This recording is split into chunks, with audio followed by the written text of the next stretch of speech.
Doctors take Field of Greens for their own health. Here's Dr. Ryan Green to explain. We're like you, too much fast food and not enough exercise. That's why I take Field of Greens. The fruits and vegetables in Field of Greens support my heart, lungs, kidneys, and metabolism for weight loss. And Field of Greens promises your doctor will notice your improved health or your money back. Get 15% off with promo code HEALTH at fieldofgreens.com. That's promo code HEALTH at fieldofgreens.com. Product is not intended to diagnose, treat, cure, or prevent any disease. Tony Dunn, ain't nothing to it but to do it, brother. Let's roll. In a world where Carolina Panthers fans have an insatiable thirst for Panthers news and opinions, only one podcast roars ferociously. It's the C3 Panthers Podcast. Hop in the car, Panther fans. We're riding to what may not be known as Bank of America forever. Yes, that's right. Bank of America Stadium could be named something else. Who knows? It's the C3 Panthers Podcast, and you know we're not changing that name. We're not changing the time. We're not changing the date. It's 9 p.m. It's Tuesday night, where we chop up the latest Panthers news and opinions from the fan perspective. My name is Tony Dunn. We've got a great show for you tonight. We're going to be looking at the draft picks. We've got Bryce, baby. Boy, the Bryce is right. We've got, we hit the Mingo for bingo, Mingo. It's Mingolicious. Man, he's been making touchdowns delicious since 2023, and we'll be looking at all the 2023 Panthers draft picks, as well as looking at, we've got Gene Thomas from Buck What You Heard coming on to give us a little overview of what the Bucks did in their free agency. The cat calls at 252-228-5098. I know there's a lot in the hole already. People got a lot to say, and I can't wait to hear what they got to say with my wheelman, my co-host, Cody Lashney. Nice to see you again, my friend. Tony Dunn, we know who the number one pick is. It's the quarterback from Alabama, Bryce Young. If you think he's too small, you better get over it, man. It's time to get aboard the bandwagon. Everything is looking up for the Carolina Panthers. Man, as you mentioned, stadium rights. We're going to do a bit of a deep dive into all of the draft picks made by the Carolina Panthers and do a bit of a recap and see what kind of players that we picked up in this year's draft. We have a fantastic guest, as you already said, and we're going to talk about some fifth-year options, some being picked up, some not being picked up. But, Tony, first and foremost, you know we're going to do this with the best damn Panther fans in all of YouTube, baby. You already know them and love them. It's Adam Sanders, Drew, Blind Panther Vlogs. What's up, Joey? C3 Anthony Picarello, C3 D's Ill Skills, Craig Cartner, Dying Breed, Harvey London, Joshua Hall, Kristen Delane. What's up, Kristen? Lawrence Trevette, Lynn Leonhardt, Nathan Sebens, Off Grid, Panthers 1981, Smells Like Blue, Squad Down Productions, The Real AP, Twan Don versus Everybody, White Chocolate Espresso, and that boy Underground West. And last but not least, C3 co-founder, that freaking Puerto Rican, Joe Riolano in the building. What's up, Joe? You know we love you, baby. And Tony Dunn, as I'm known to say, ain't nothing to it but to do it, brother. Let's roll. Jojo, man, brother, love you. Glad to see you around. Twan Don put out a video of top 10 Panthers podcasters out there, and somehow Cody's Friday Free For All comes in ahead of the C3 Panthers podcast. But then Pickle come in there and said, "What the fuck, man? You got C3 to love, man." Pickle represents, man, and CK represents. He got the baby in the house. Lynn wants to know if you're getting any sleep. CK, why are you even here, my man? Thanks for being here. We love you. But, boy, you got a lot going on. Yeah. She didn't want to sleep in the swing, so we might just have a permanent guest for the rest of the night, as long as she doesn't get too rowdy right here. I'm sleeping decently. My wife is the one that's really going to be in trouble. She's got the early phase. With that, she's got a sinus infection. on top of she's breastfeeding. So it's like it's every, few hours she's having to be up and whatnot. So if you're going to feel bad for anybody, I feel bad for my wife, but it's hard to feel bad when you have a cute little thing like this. You know what I mean? Well, No doubt. Lucky, very fortunate.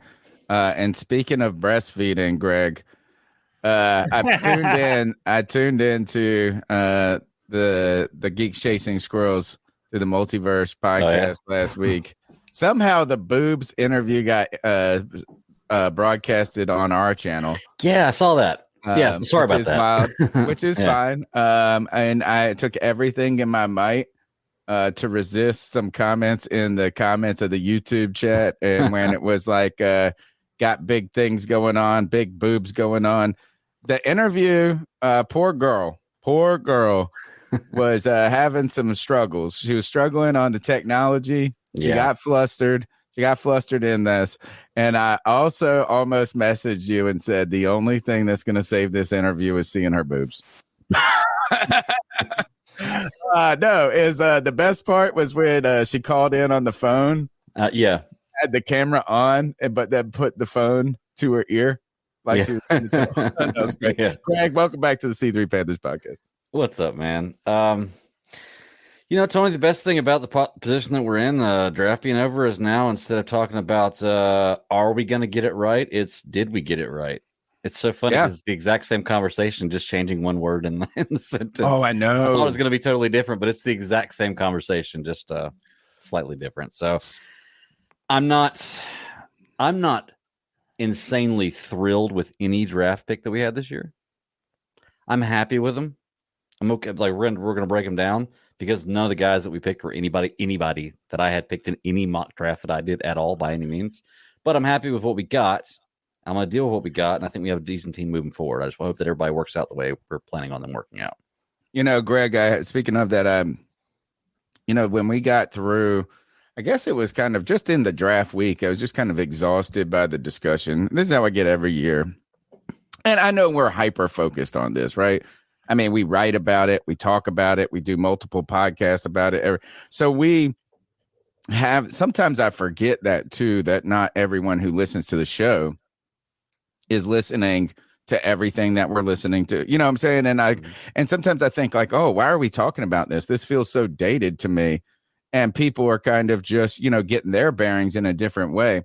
I get this draft fatigue, and I got the quarterback fatigue towards the end. We continue to just debate the same crap over and over and over. And like you said, we got the guy now. I woke up, it's probably yesterday, maybe, and I had another new anxiety, and it was just like, man, can we just get to the damn games? Right. Like, I just want to see them play now, because all we're going to debate now for the next whatever is like every pass that's dropped in training camp or mini camp and whatever. So anyway, good things happening. Great problems to have. The Carolina Panthers selected number 1 overall, and they got their quarterback in Bryce Young to chart their course to. That is our North Star that we can hopefully chart our course to success with. We've got Jonathan Mingo and some other guys to talk about. The number's 252-228-5098. We want to get your thoughts on the draft. Jump into the comment section. Let us know what you think. Smash the thumbs up button. Go to CarolinaCatChronicles.com and go to the shop tab. You can check out, look, one of the first shirt we ever ran, right? The voice of Panther Nation, CarolinaCatChronicles.com. You can get gear like this there. Help support the show. Maybe even consider being a C3 super fan. But your participation, your presence, your time is the greatest thing you can contribute. Cody, lastly, let's go ahead and rock into tonight's show. It almost feels like, again, fatigue for me a little bit. It's like all we've been doing is talking about, now we got our players. This is the moment I was ready for.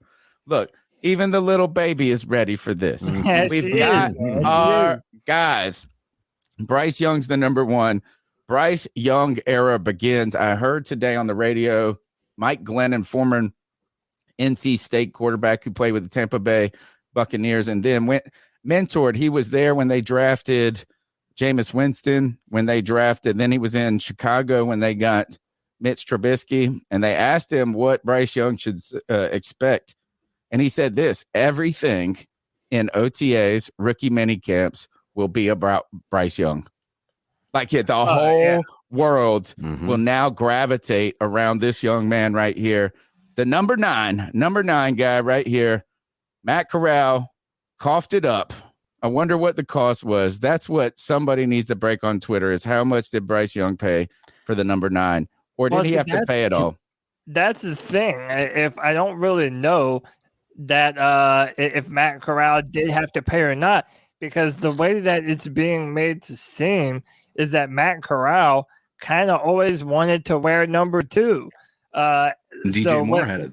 Yeah. So one, shout out to the people that made these edits, man. These are just absolutely insane. Look how good this is, man.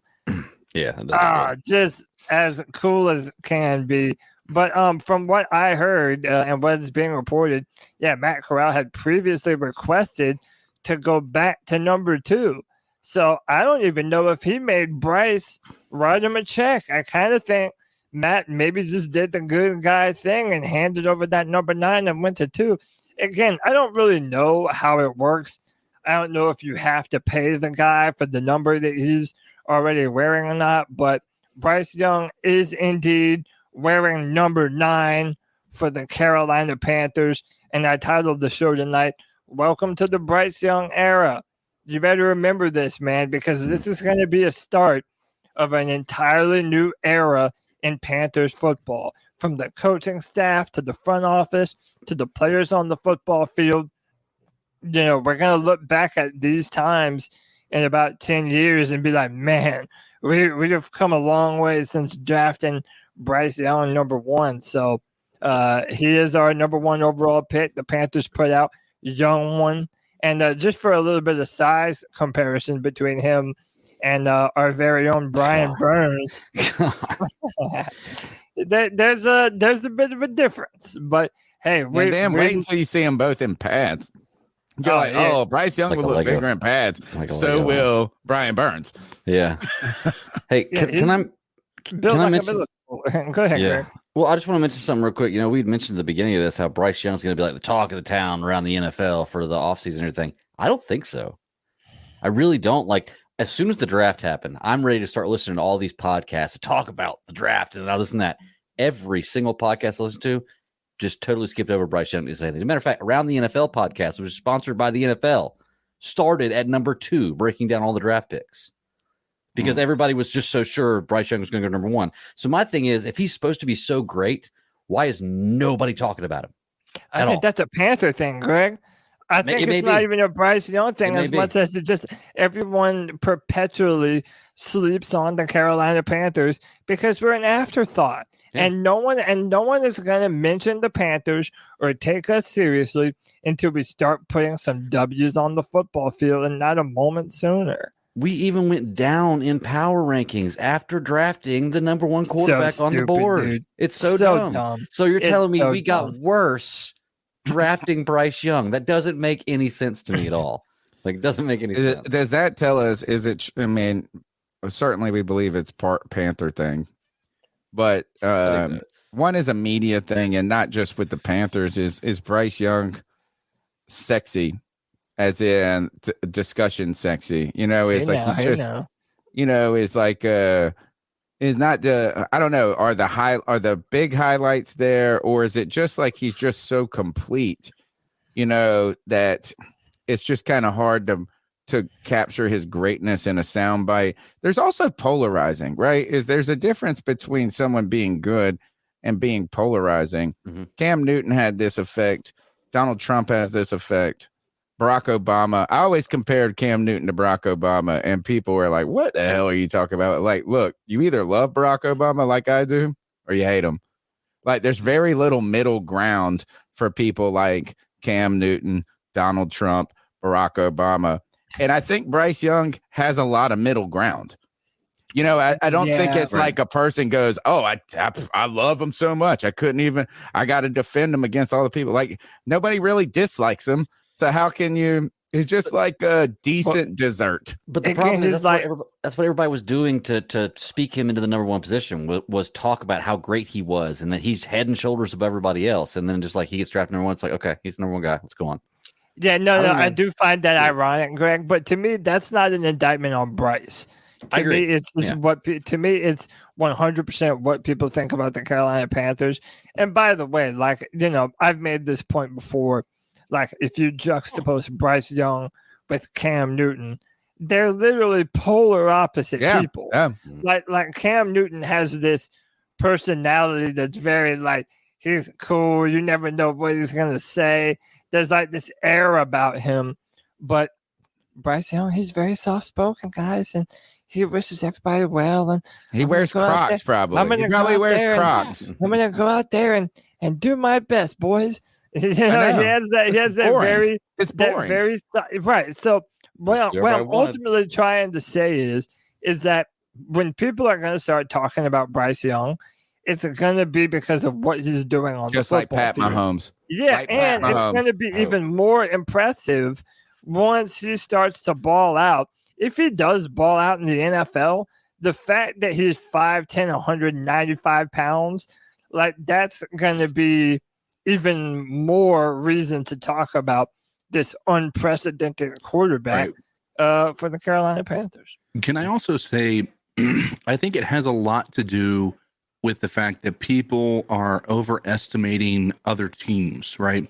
They're looking at what Houston did, and they're like, "Oh my gosh, they made these giant." They let's be real about it. They overpaid to move up from 12 to 3 for Will Anderson, but They paid a shit. They paid more than we paid to damn get to number one. right. But I also Wait think till you that, see what they're gonna pay. right. Well, I think that it goes a long way when you look at the fact that our wide receiver core are a bunch of, right now from the media's perspective, are a bunch of number twos, right? So we don't have that. Like when you look at, hold on, baby. When you look at other teams that have, their number one wide receiver and their running back, example, Atlanta, I think they're looking at that as a more complete team, even though Desmond Ridder is a huge question mark, right? Like not just a huge question mark, like a ginormous question mark, right? No kidding. No kidding. So, but I think that the supporting cast around him is getting a lot more attention, and they're valuing that higher than the fact that we have the number one quarterback in the draft this year. Okay. That's a fair I point. tell you this is you said that Cody, you said that this will be the draft, the era to remember, right? Or this is the moment to remember. The crazy part about this, and I've been saying this on the show for a minute, is that the number one pick there's this weight that comes with it. It's like a blessing and a curse. It's either a complete success or a complete failure. And this will either be the moment to remember or the moment that we wish we could forget. Mm-hmm. Right? Is that if it works out, this will be legendary. It's the moment. Like that's what it is, and I believe it will. I have no reason that it won't. I think the staff is there. I think we're putting together a team. I'm a little bit more worried about the defense at this moment than I am about the offense at this point, which is wild. That's been a wild. That's a kind of a wild thing for Panther fans. We're not used to that. But is that if it does go wrong, it's one of those things that it's going to reset the trajectory of the team for a long time, right? Is you get it Dare wrong. I say boom or bust? Yeah. I mean, that's what the number one pick comes with. If you're just pretty good, if he turns out to be a pretty good quarterback in the NFL, it will be a bust, right? I mean, just ask the Rams and Jared Goff. He even got that they went to a Super Bowl and they traded him away. Yeah. And he was a number one pick. And you would have to say he's been very good. He has started in the league for a decade now. That's a very good career as a quarterback, but he has not lived up to the number one billing. It's just unfortunate situation. Yeah, reality. and like I said a couple of weeks ago, to me, it's completely fair to judge Bryce Young based on recent number one overall picks. And to my opinion, that is Kyler Murray, Joe Burrow, and Trevor Lawrence. I mean, Kyler those Murray guys especially. those Mhm. guys both went number one. And I think if you look at the relative amount of success they've had, Kyler Murray's been to a Pro Bowl. I don't think he's lived up to it. Honestly, No, I I don't would think say so. No, is I that don't he think has so not either. been what if Bryce He Young did make turns a out Pro to have. Bowl. Yeah, but you know what? The Pro Bowl is a popularity Yeah, That's contest. really at nothing the time, anyway a now. stat Yeah. contest sometimes. Who else But if got it? I agree- Who Tyler Huntley made the Pro Bowl too? Yeah. Technically, yeah. I mean, come on. Because people don't want to go to the Pro No, Bowl. no doubt. I just added him in there because the size Yeah, comparison. and but, he's I mean, a number one. He's a number one. He's a number one His pick. comp for and, me is definitely Murray. Yeah. and Joe Burrow and Trevor Lawrence. And if you look at how those two teams, like the fan bases of the Bengals and the Jaguars, shout out to cat teams, by the way, they, that both of those fan bases are reinvigorated just by the very nature of having those two dudes, Trevor Lawrence and Joe Burrow. So he has to have that same effect on both of us. And Tony, it's written into C3 legend at this point. The day when you were on my porch, getting ready to go to the game, and we said, "Hey, man," we were playing somebody good that day too. The The Rams, I think. Yeah, the Rams. And I'm like, Tony, how are you feeling? And you said, as long as we have Cam Newton out there, I feel like we have a chance. Mhm. Well, we need to feel the same thing from Bryce Young. We need to feel like as long as he is out there on the field, we will have a chance. Last point about Bryce Young and the quarterbacks for me is we've talked ad nauseum on this podcast about the importance of a quarterback. How many people have debated the ability to build a winning team without a franchise quarterback when Cody was ready to trade everybody for Trevor Lawrence, and they'd say, "Oh, we can do this." But you know what? I've been thinking about this. Is that yes, you can give us some examples of teams that have found success without a quarterback. You can even give us some crazy examples of teams that have won Super Bowls without quarterbacks. But you cannot give me, to my knowledge, a team that has had sustained success without a quarterback. No. Right? Where you get like, is that like you might, it's a kind of a one-off perfect moment, but you're not in the playoffs 3 or 4 out of 5 years without a quarterback. And to be honest, we've seen how and this is the kind of hard part about this is, and hopefully Panther fans remember this. It seems easy to get to the chip, right? It seems easy, like where it's so hard to get to the Super Bowl, but once you get there, you feel like, oh, we're going to be back, right? Think about how we felt in 2015, the most perfect season potentially, and almost in the history of like, it's like 2008 Patriots type season or whatever. And those moments turned out to be more fleeting than you think, so it's not like a guarantee, so just getting to the Super Bowl is difficult enough. Winning one is remarkably tough to do, but to be consistently good requires a guy on the other side, a quarterback. You have to have a quarterback. Name a team that's had continued success without a quarterback. I can't think of one. I mean, our guy JD, who has proudly put that last name of Young back in his title. Shout out to JD. He said the 49ers, maybe. I mean, they've kind of been through the ups and downs with the quarterbacks. But, Tony, I'm not even going to argue with you, man, because you're not wrong. If you do not have consistent high-level play at the quarterback position, you're dead on arrival. I mean, you might be a hard to one-off be consistently team. good. Yeah, you may be a one-off team one year, but sustained success is never going to come to you unless you have that dude. And another thing to add to this conversation, Tony, it definitely works out that the Panthers are in the NFC. Because let's be right real. now. Yeah, the quarterbacks in the NFC, and I'm not even just talking about the NFC South. I mean, that's a whole nother thing. But just in the NFC in general, like Dak Prescott, Jalen Hurts, there's not a bunch of big names like those two I just mentioned. Are probably the two biggest It's out going to of change all next of year, though. it's next just year. It depends on who ends up picking number 1 and number 2 for Caleb Williams and Drake May. But it's going to be an NFC team. yeah, my only point is that the quarterback competition in the NFC is not very good right now. Right. So we're God, in the a perfect NFC situation. arguably is not very good. Just No, in general, we're in a perfect situation for to Bryce get good Young. at the right time. Yeah, for Bryce Young being able to hit the ground running For And- a year or two. Well, I mean, we'll have to see, man. We don't know.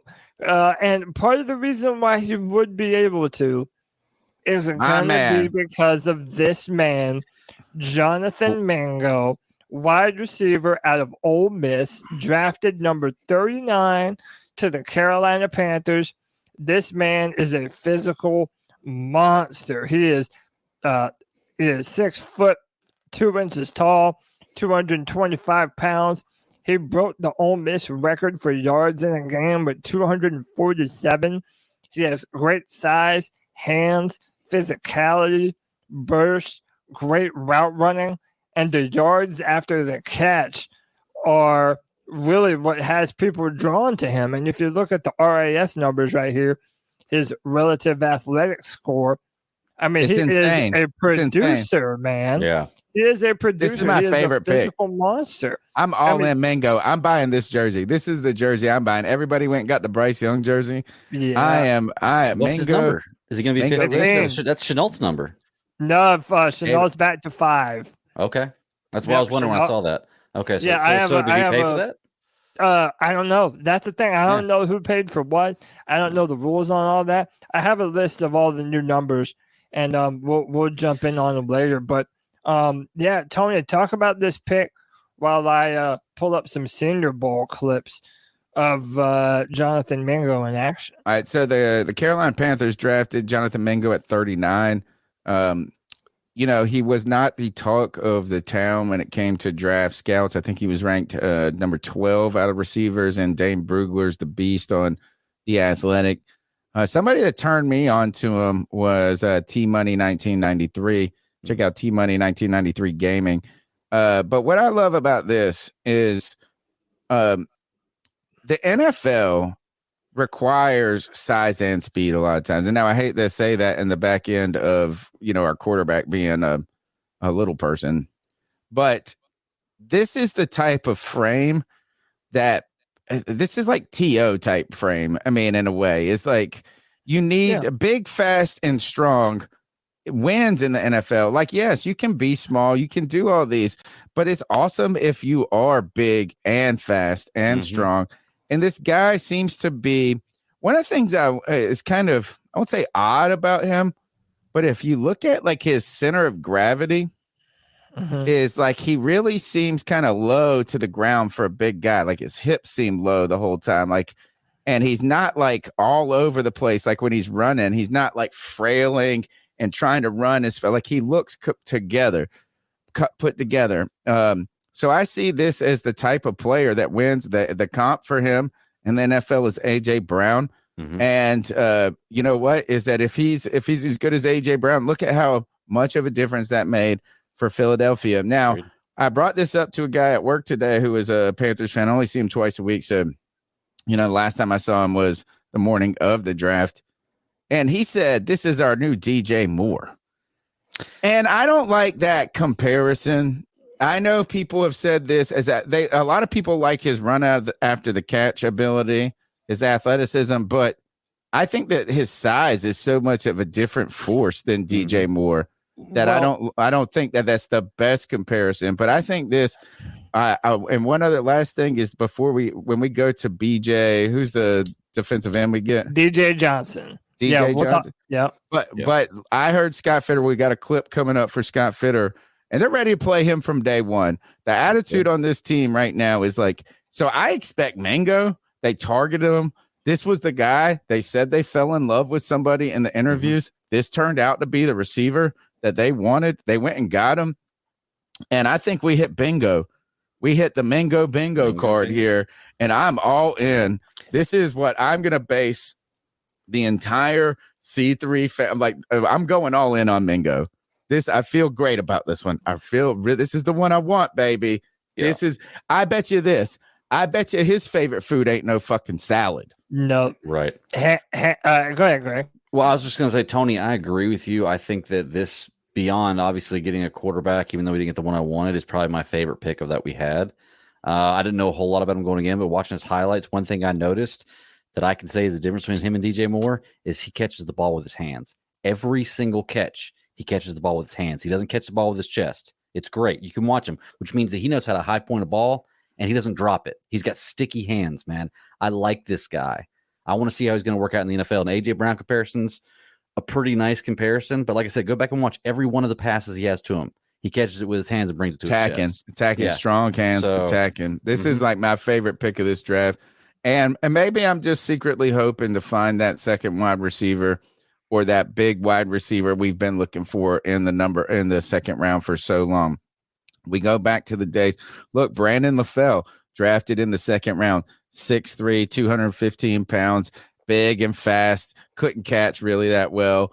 But, you thought, man, we're going to get this guy. I think he came out of LSU. You had another one. We traded up for Devin Funchess in 2015. And, boy, in his rookie year, put up some big numbers his rookie year.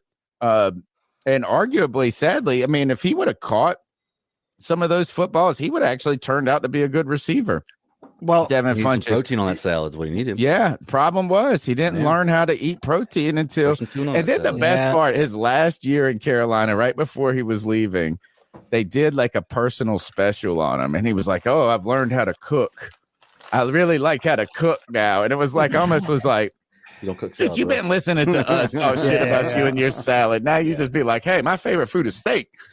So, Tony, listen, I actually want to agree with your friend who made that comparison. Okay. And I'm not even agreeing with it because their bodies are similar, because what I've been calling Jonathan Mingo is a bigger, stronger DJ Moore. Bigger. He's bigger and is a stronger version of DJ Moore. And here in a minute, I'll actually pull up both of their RAS scores. But this is a clip from the Senior Bowl. Shout out to Billy Marshall for the clip. But look at his body control. One, he can get off press man coverage, and then he can run away from you. He has separation ability, tracks the ball in the air, two hands, and gets the football. I love this man is everything you want at the wide receiver position. Jonathan Mingo has it. And I remember when I joined in on the Friday free-for-all that you were covering for me, Tony. At the end of the day, I wasn't happy with our picks from that day. I kind of felt like the position value was a little bit flipped. But now that I've had time to sit on it and think about it, I mean, looking at Jonathan Mingo and the upside and the potential that he has, and we'll get into the upside of DJ Johnson here in a minute, but I really do believe that this is another example of a potential second round pick that could turn into a first, a top 5 receiver talent. Yeah, if he turns into that, that's what you're hoping to hit on. But one other thing that, and I was hoping to try to get this across to you on that Friday free for all show a little bit, is that while the position group at wide receiver feels like not the most dire need right now, that's in a 1 year kind of look at it, right? Is because after this season, right? We've got Thielen on a multi-year 3-year deal, right? Yep. We have maybe you can get Terrace Marshall Jr. for 1 more year, but you don't even know if he's proven that like beyond this season, we would have to be going out into free agency. We would have to. So this is something that is, while it feels like, hey, we didn't need this right this moment, next year in 2024, we'll be thankful for this pick.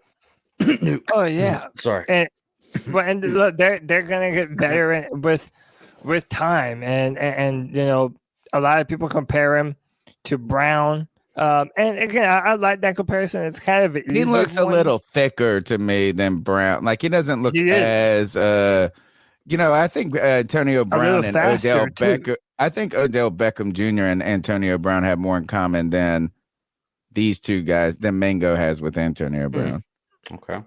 Yeah, I mean, you're projecting that upside and that potential of what they're going to be able to do. And like I said, I really love the physicality. And now if you look at our receiving core, we have 3 receivers now that are at least 6'2" and above and can run a sub 4.5.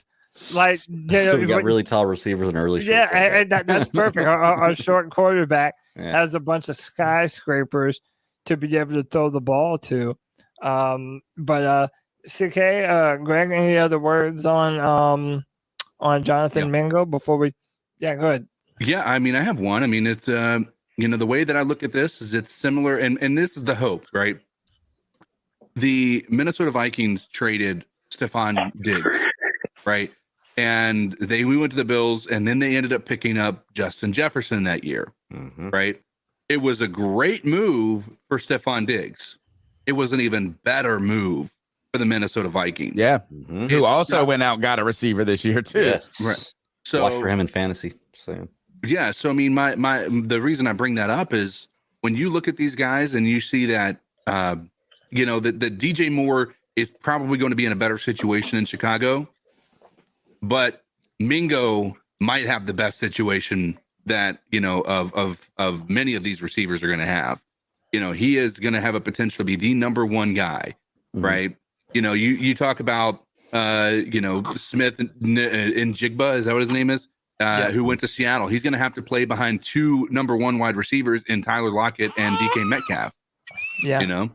Tell him, Raylan. I think we should trade for either Tyler Lockett or DJ Metcalf. That's a good trade target right there for Carolina. Could you imagine one of them coming in here on the side if you want to build up your wide receiver core? Yeah, I think we wait a year not this year, on that. Yeah. Don't forget the number's 252-228-5098. That's 252-228-5098. Cody, we've got Gene Thomas coming in just a few minutes to talk about the Bucs draft. How about we take a couple of calls before we get to our next draft pick? Let's do it. What do you think about that? The cat calls. Jump in. Tell us what you think about this. Are you did we hit the bingo card? Bingo for Mingo. And look, we need t-shirt ideas for Mingo. That's what I want. Ooh, flamingo. No, not yet. I'm hearing a lot of I'm hearing a lot of Mingo bingo in the chat. I'm making a bingo. I like card Mingo-licious, making delicious touchdowns since 2023. I like that one. That's what I've been working on. Here's the idea, and this is maybe something that we can move forward with just with our our members or whatever. We can actually create a Mingo bingo card that's like we would just have random ones, and then like it's 1,000-yard season. Yeah, random. Oh, that's one a even great better. idea. We make a Mingo bingo card and we contact him and say, "Hey, if you get Mingo bingo this year, you've got to come on C3." That's the deal. Get Mingo bingo. And with the fan that wins it too. The number's 252-228-5098. Let's take a couple of calls before 9:45. Where Buck, what you heard? Gene Thomas coming on to talk about the Tampa Bay Buccaneers draft. Let's do it. 252-228-5098. So what are your thoughts on catcalling? Yeah, it's pretty. You shouldn't do that to somebody. And how did that make you feel? Very uncomfortable. So how do you think catcalling makes the person feel? It feels good, like. Who's that cat sitting in the back corner with his face buried in the snow? Who's that kid that can use one?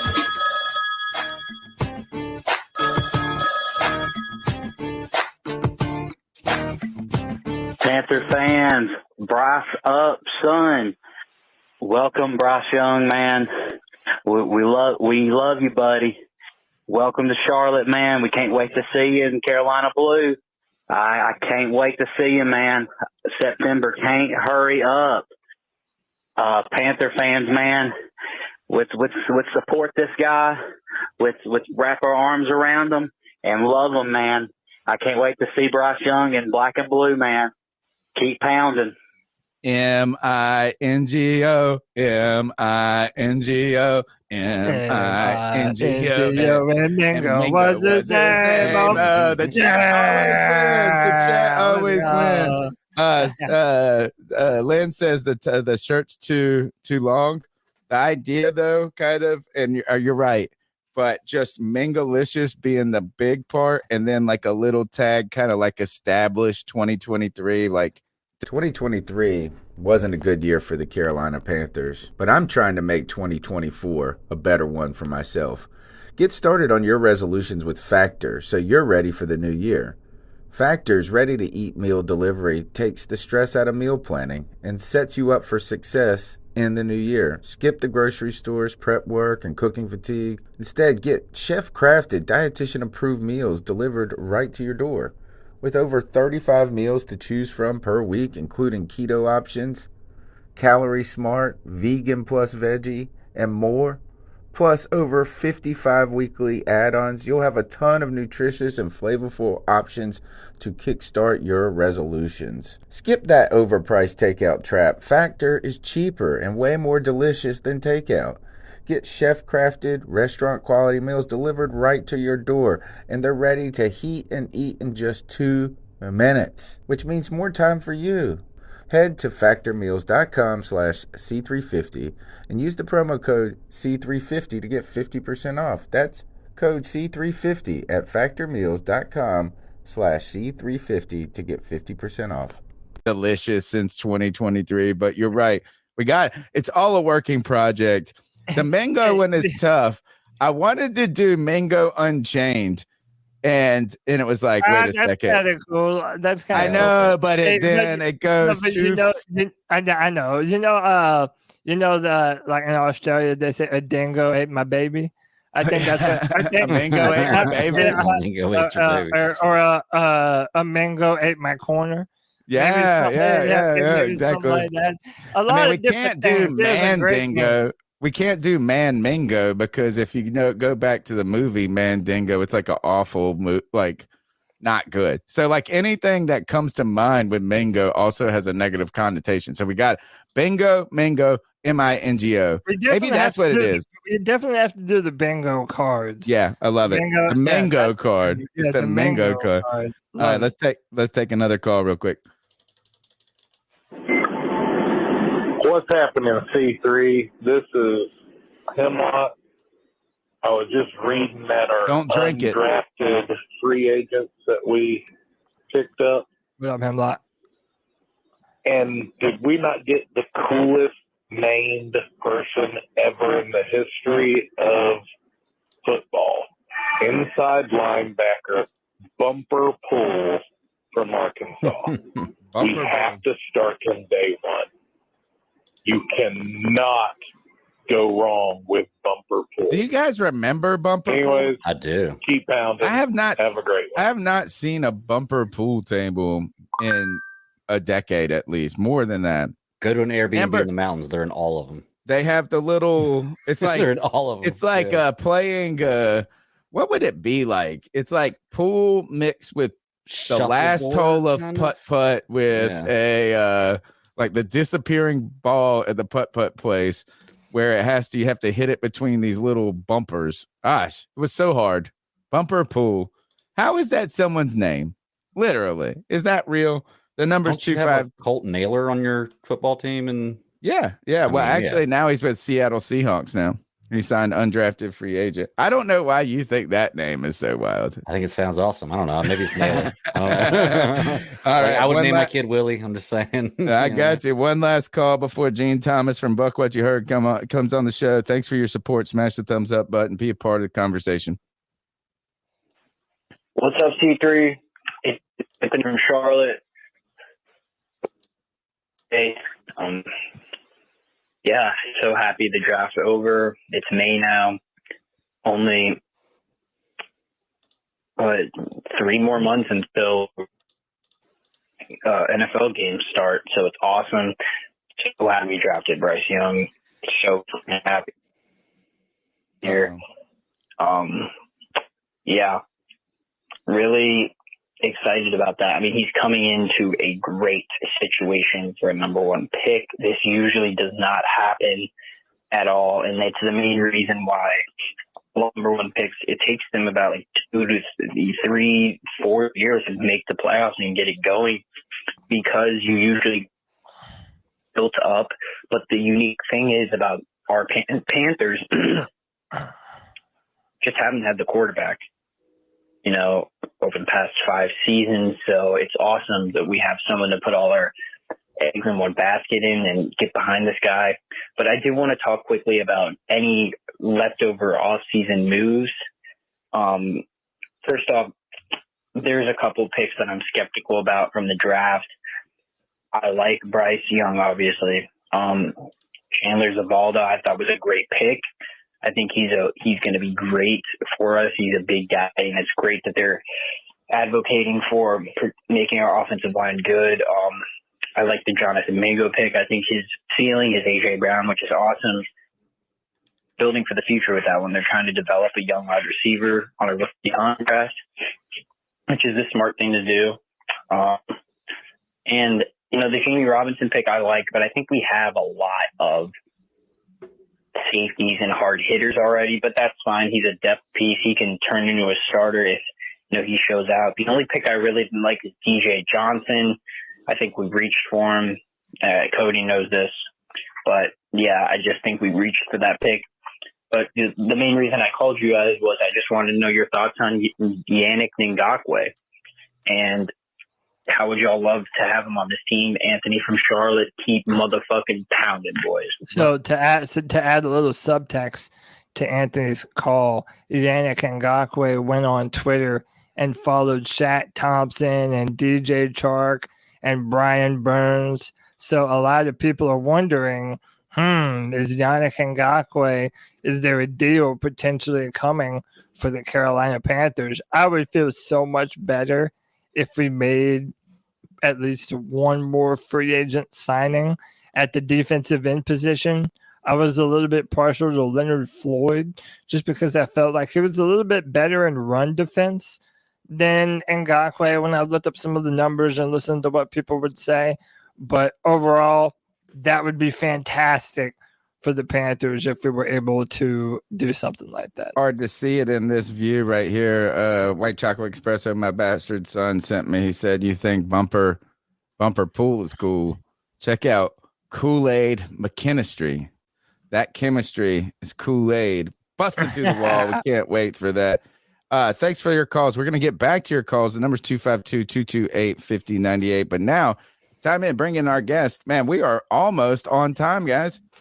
We've been rocking and rolling, and it's rare that we keep on a pace like this, but we do it because my main man, Gene Thomas, with the best podcast name in the history of the world, Buck what you heard in the house. Look at you. You're looking good. Are you feeling good after the 2023 draft? Gene. Hey, what's going on, fellas? And shout out to the fans. I love the fans. I got quite a few people that, that watch the show that follow me, and I really appreciate that. It remains to be seen. I like the moves that they made. They addressed both sides of the trenches, which to me is very important, in keeping a team competitive. So the Bucks suffered some serious injuries. You're losing Shaq Barrett, catastrophic injury, and Levante David wasn't 100% all season. So getting some depth in certain positions was definitely needed. All right, so let's like right now, I guess. What is the feeling? I guess. I mean, look, as you guys went all in, you got your Super Bowl. It's been a question on this show that I've posed to people that's been very difficult for them to answer, I guess, and that is: would you rather have maybe 10 years of continued playoff success but not have a Super Bowl, or would you rather walk through the desert for 10 years and have a Super Bowl at the end? That's what you guys have done. You walked through the desert for 20 years, in a sense. You found the promised land with Tom Brady. But right now, it seems like a rebuilding, not seems like it is a rebuilding time, unless you think Baker Mayfield's going to keep you in it, which I don't think anybody's doing that. So how did this draft contribute to that rebuilding point, or do I have it wrong from the outside looking in?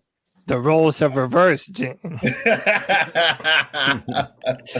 Well, to be honest, the way I'm seeing it, the Bucks still think they can win. New head coach, or not new, but second year. This will be his second year with Todd Bowles. They've gotten rid of your offensive coordinator in Byron Leftwich and replace him. And it's so much is up in the air. So much is just unknown that right now I don't want to sound like a cop out, but I can tell you about the draft picks. But as far as how everything else is going, you've got Mike Evans coming back. You've got Chris Godwin. You've got a lot of your regulars, Kate Otten, and some of your tight ends are coming back. You've got Ryan Jensen coming back off of injury. Leonard Fournette is gone. Donovan Smith, they've kind of moved on from him. So you've got some new pieces in there, and it's just remains to be seen how all this is going to all fit together. Yeah. So first, before I ask any questions of Eugene, the chat is loving that shirt. They love it. They're all over it. Is that Mike Florio? Yeah, you better believe it is. Yeah, that's Mike Florio. Yeah, it is. From how old is he there? It looks young. It looks different. No, I actually Super Bowl is in Arizona. I actually wore this over to where NBC was filming at, and I know somebody had to have seen it. I hate that guy. Mike Florio, the lawyer. Man, did you get that custom made, or did you just stumble across it? A friend of mine knows how much I dislike him, and he sent me one. That's that's a good friend. That's a good friend. Because he knew I'd wear it in public. So yeah. Oh, it's great. It's great. So Gene, listen, great having you back on the show, man. And I, just joking around, I said we have reversed roles, man. It feels like a little while ago we were talking about, hey, maybe maybe Baker Mayfield could make the Panthers a contender in the NFC South and be that surprise team. Well, now I'm going to pitch that question back to you. I feel like you know how we felt about Baker Mayfield. I want to know what you think. Do you feel like Baker is in a good position to succeed, or is it only a matter of time until Kyle Trask is under center? There's still a lot of time left before the regular season. You never know. That I know the Bucs are still looking at the quarterback. So there's a lot of things that are still out there, and these are Panther leftovers. You talk about Teddy Bridgewater, and we've got Baker Mayfield here, and so these are guys that the Bucs are looking at to lead this team come day one. I just full don't. Off season though. Full off season's got to help him a little bit rather than absolutely. But they got into Carolina just like he got off the plane and had to play basically. Yeah. So again, it's I'm hoping that the offensive coordinator can play to his strengths. I just find Baker Mayfield to be very emotional, and if somebody in the media says something or somebody says something and rubs in the wrong way, he'll go out and play good one week, and then the next week, so, and then he's inconsistent, and you can't. I don't know. You just can't.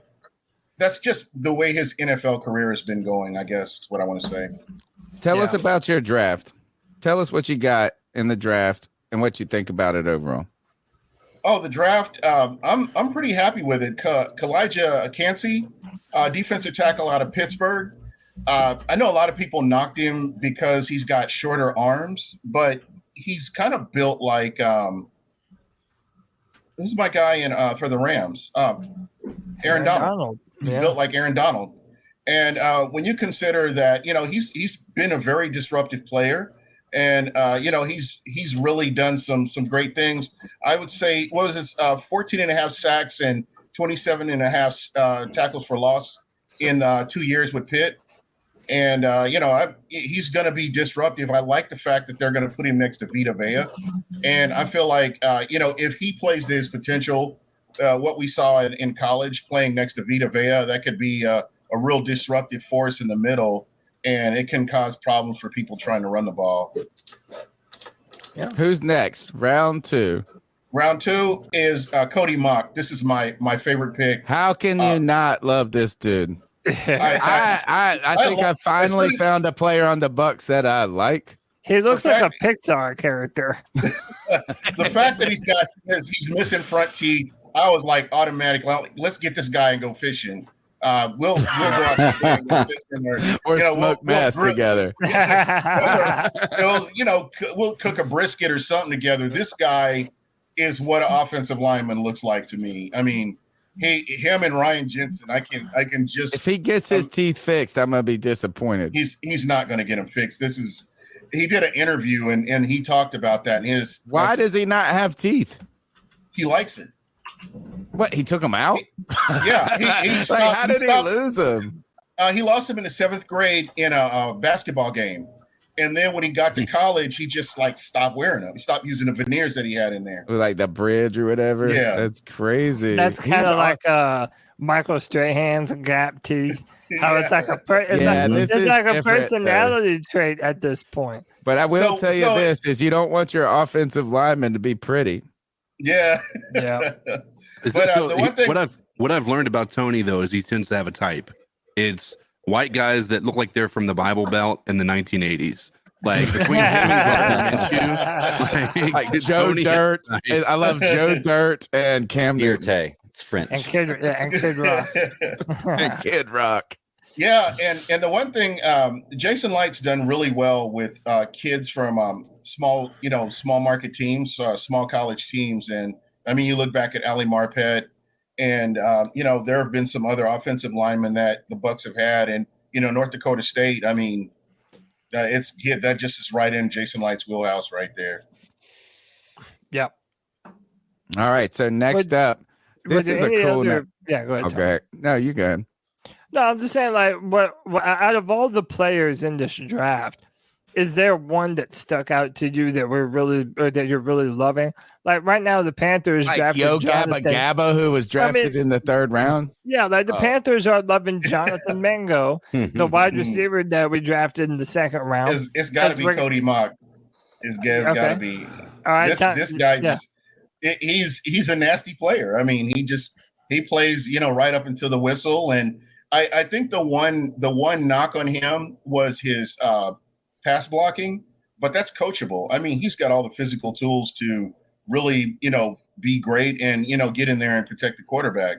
So I think this is like probably one of my favorite picks. I love the trenches. I think that's, if you guys remember going back in the day, the Bucs did not have anything on either side, on the offensive side or the defensive side of the ball. Yeah, it's been a weakness, but you guys did get better momentarily. Yeah. There. So, when you've had players come through like your Hakeem Nicks and Ndamukong Suh has been in there. You've got Shaq Barrett. They drafted Joe Tryon-Shoyinka, who's slowly coming along. So they've made some moves to continue to improve on that line, and they're going to continue to attack that. Awful story broke today, or I think it was today that I read it first. Yeah, sure. Shaq Barrett's child drowned, which is so. I mean, the most horrific thing you can think of is not only do I have children, but I have a pool in my backyard. Thank God I didn't get it when my kids were young, but you have to. It's always occasionally we hear these wildly horrific and heartbreaking, heart-wrenching stories.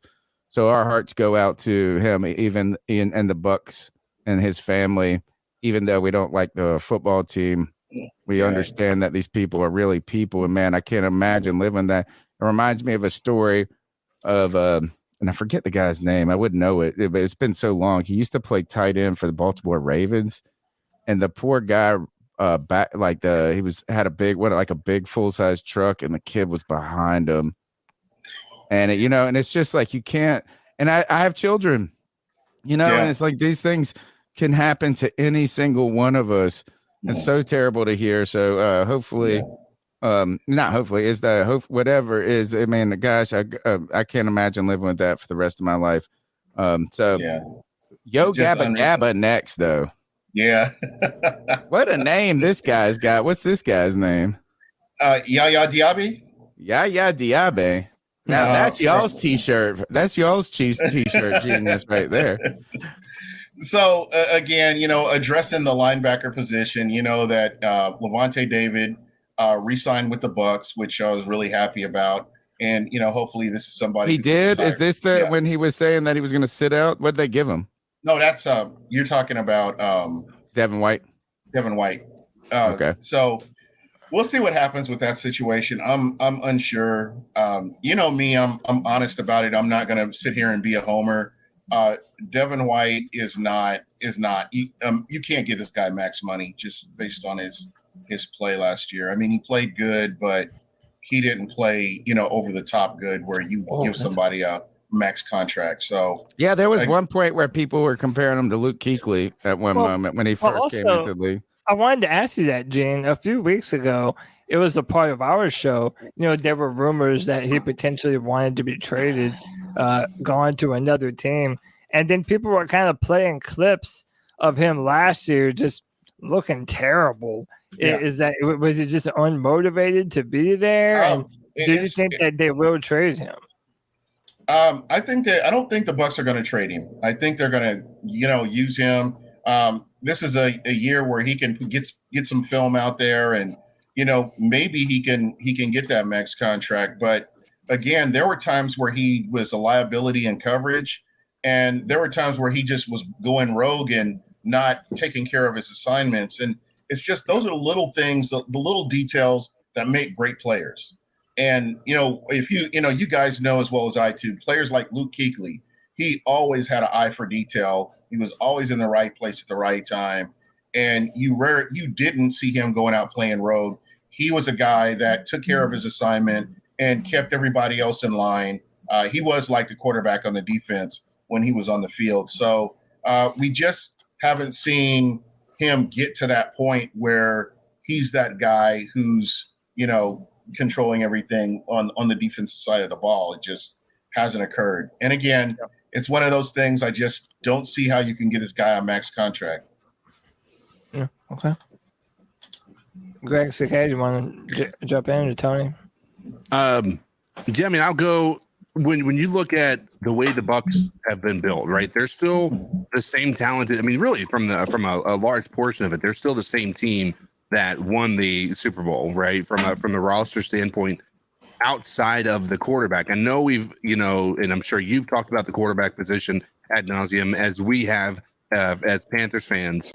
But what is the one thing or the one move that you think they need to make to be back at that same caliber of, or at least close to being the caliber of team that the talent around it should, would deem that it's, needs to be? Ooh, that's a tough one, because the jury's still out with me on the head coach. I'm going to be honest. I love Todd Bowles as a defensive coordinator. I would never have a problem with him being a defensive coordinator, but he looks old and tired on the side.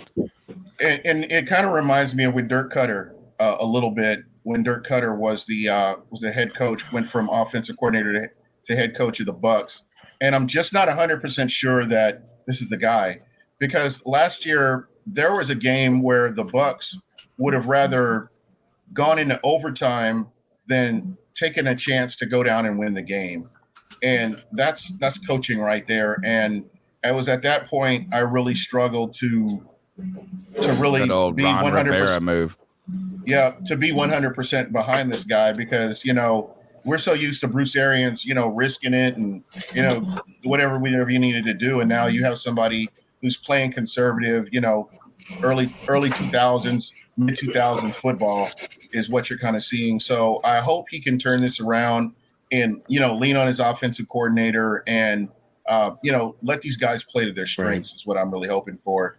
But I can tell you for a fact that your head coach and your quarterback are the two of the biggest and most important pieces on the team. I know that you have to factor in the rest of the team, but just going from Bruce Arians and Jameis Winston to Bruce Arians and Tom Brady, and you throw in some free agency pieces, and you've got a team that goes to the Super Bowl. And again, you have to have a quarterback that can come in and make good decisions, not just make plays with his legs, but be able to get the ball out as quickly as possible without putting a lot of stress on the offensive line as well.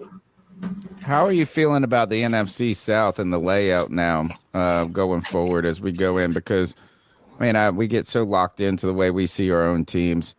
We're in this. We've been in this wild excitement because we got a new coaching staff, offensive coaching staff, which we have never had. Now we got our quarterback, so we feel like the sky's the limit. We're like, we're going to win the NFC South. That's how we go. Oh, yeah, it's definitely up for grabs.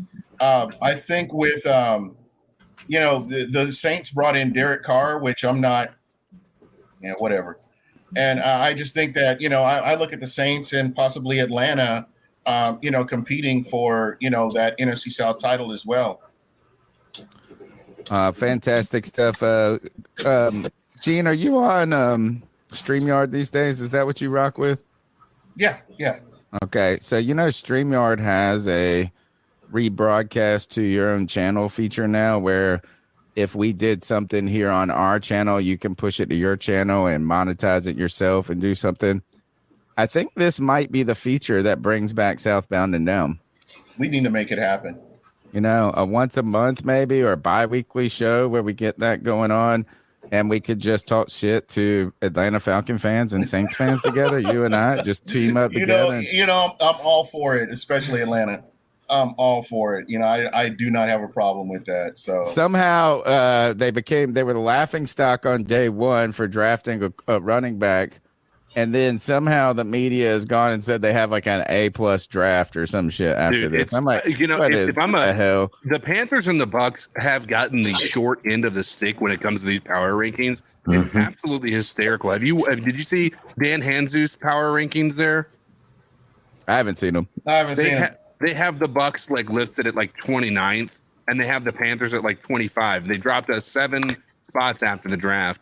They moved. How do you go down after you get your quarterback? No, listen, this is even worse. They moved New Orleans up to like 16 from like down. They were like at 28. They moved them up like 12 spots because of Derek Carr. And listen, I'm going to go through this rant, so bear with me.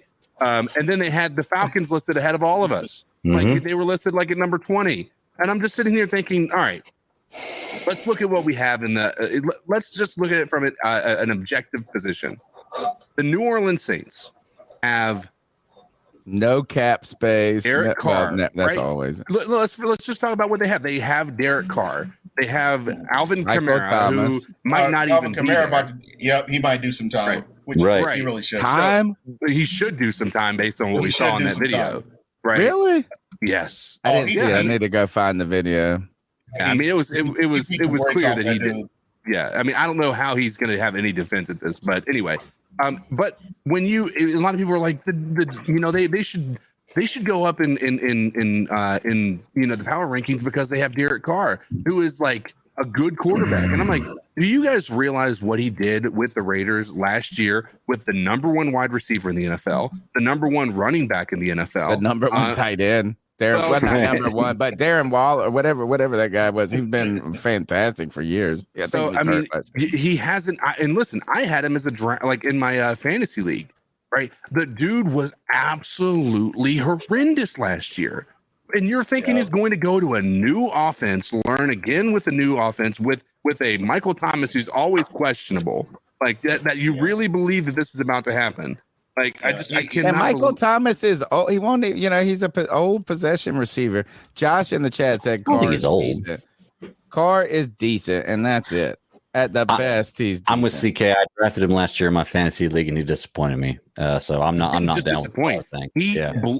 He like when you have Devontae. I don't know how Devontae Adams would have like 30 points in a game, and Derek Carr would still only have a net of 10 points. Like it didn't make any sense. But it was like the dude found a way to not be a good quarterback. Man. He's two touchdowns, 2 interceptions every week, 225 yards.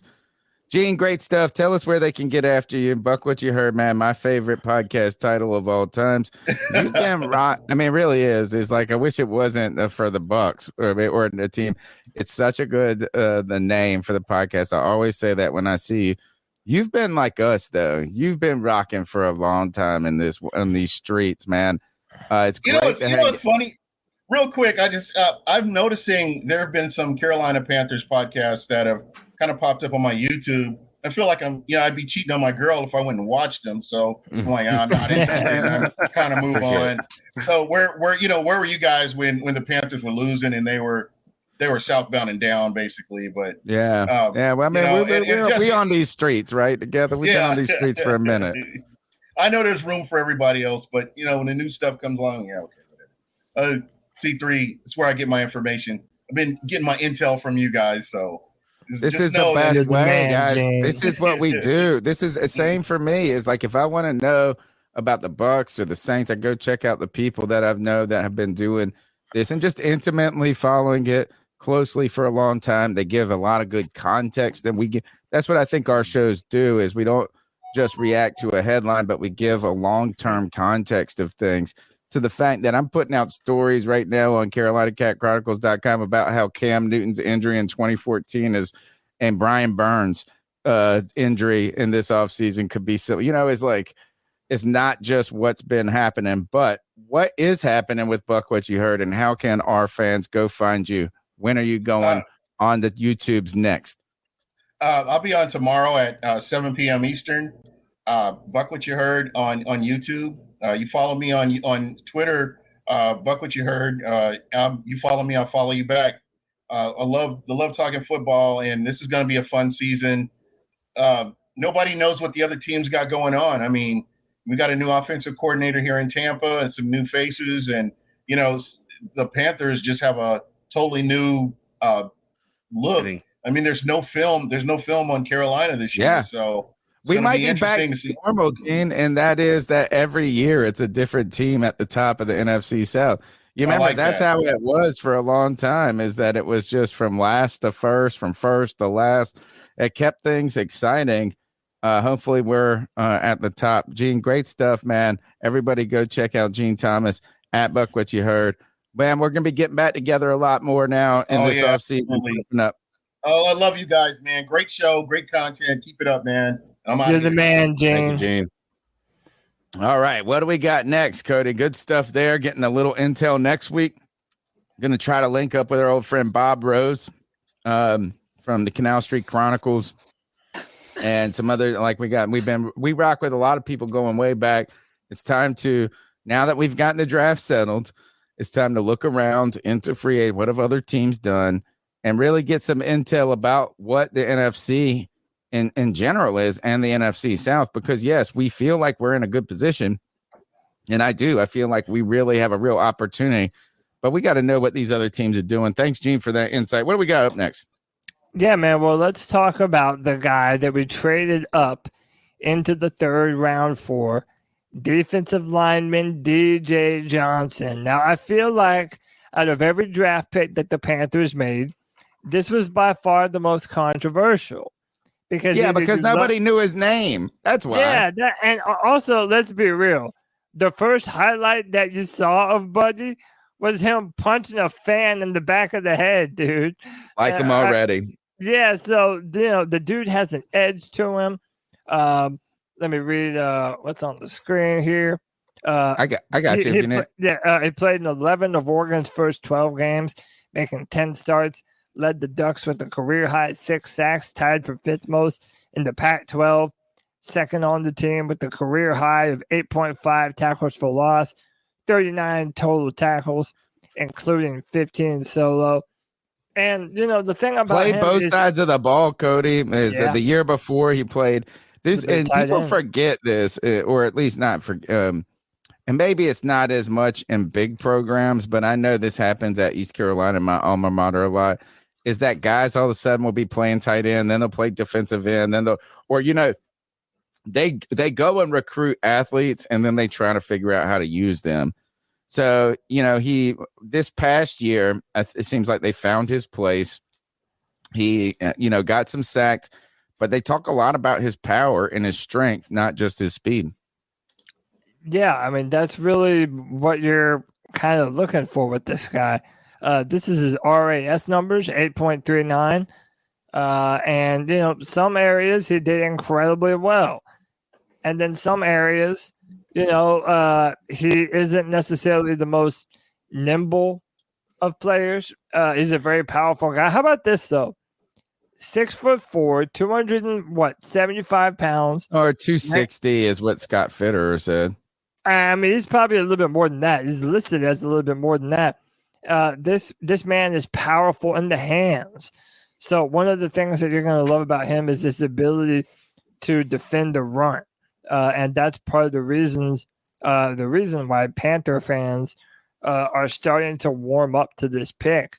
Now, we did trade up for him, and I still have it in my mind that the Panthers panicked a little bit because they saw that there was a run on defensive ends happening, and they wanted to make sure that they secured their guy. And that's what they did. So, Greg, CK, what say you while I play some clips of the man? I don't really know enough about him, to be truly honest with you, and that's part of the reason why I said I wasn't insanely impressed. And you mentioned that right beforehand. But we need help in this area. So depth is always good. I'm going to give the guy a chance because there's been plenty of third-round picks that have come out and been just fine. So we were screaming for help on the other side for Brian Burns. So I want to see what this guy can do. Yeah, I mean, here's my official position. Pretend like I'm a guy who hasn't watched anything Panthers related for the past 5 or 6 days since the draft, and then just talk to me like I'm a toddler. Yeah. Well, you know what? Here, let's have Scott Finner talk to us like we're Panther fans. Round 3, you got DJ Johnson. There are a lot of folks wondering about this pick and why you zoned in on DJ Johnson. Talk me through this, and why was he not only worth a third-round pick, but trading up for to go get him? Yeah, I think we had to understand from our defensive staff, what are you looking for in these outside backers? On the other side, we have Brian Burns, who's long, athletic, really dynamic off the edge. On this side, they needed someone who can really set the edge and also get after the quarterback. And there's some other pass rushers in this draft who were probably in the 230 range and just couldn't quite do what our defense was going to ask them to do. And DJ had the body type, and he's got the upside that our coaches wanted to work with. Like I said, he is strong. He can do speed to power, and you can see the speed chasing backside. He's got a ton of upside to him. He's a guy that's played tight end and defensive end. And really, he was one of the last big bodies on the board that could play that role for us. And just the conviction from our staff, our scouts liked him. And we thought, hey, listen, let's go get him. If we lose him, it's going to be hard to replace a guy like that. There's not another big body like this. So let's be aggressive and let's just go get him. And he fits what we need. Is he somebody, not to belabor the point, and look, I know this stuff has to play itself out on the field, but being that he's a little bit older at 24 years old already, is this a guy that you look at who might be more ready to contribute right away this year, or is he more of a project? I think the way the coaches are going to use him, he'll be on the field right away. Okay. The plan is for him to be out there rushing opposite Burns. We'll have Vitor out there. We'll have Barno, Marquise Haynes. But he's that big bodied, like I said, can set that edge, play physical. And you don't find too many guys that are 6'4", 260 that can run 4.4 and chase him from backside like he can. So, despite what's being said out there about him, we're really excited about him. Yeah, so guys, this is one of the things where I don't know if I necessarily agree all the way with Fitter. It's not that he's not going to see the field, but when you look at his film, he definitely is going to need some polish in terms of adding some extra pass rush maneuvers. So, yeah, he does have an incredible speed to power bull rush. He's very physical, very strong. I mean, again, the dude is 260 plus pounds and ran a 4.49. Like, the dude has all that athletic potential, but he tends to get hung up when he loses his reps against opposing tackles or even interior offensive linemen. So he's going to have to develop those extra pass rush maneuvers to be able to disengage and get to the quarterback. He's going to need a fresh coat of polish, and I don't necessarily know how long that's going to take for DJ. So, I don't want everyone to have too much hopes that, he's going to come out and be the next Greg Hardy for the Carolina Panthers. Hey, we hope so. Without all of the off the field issues too, certainly. But you're hoping that not a good start. You're hoping that you're going to get that kind of a player out of him. But pump the brakes because it might not happen right away. I was a little surprised at how quick he was to say you expect to see him on the field.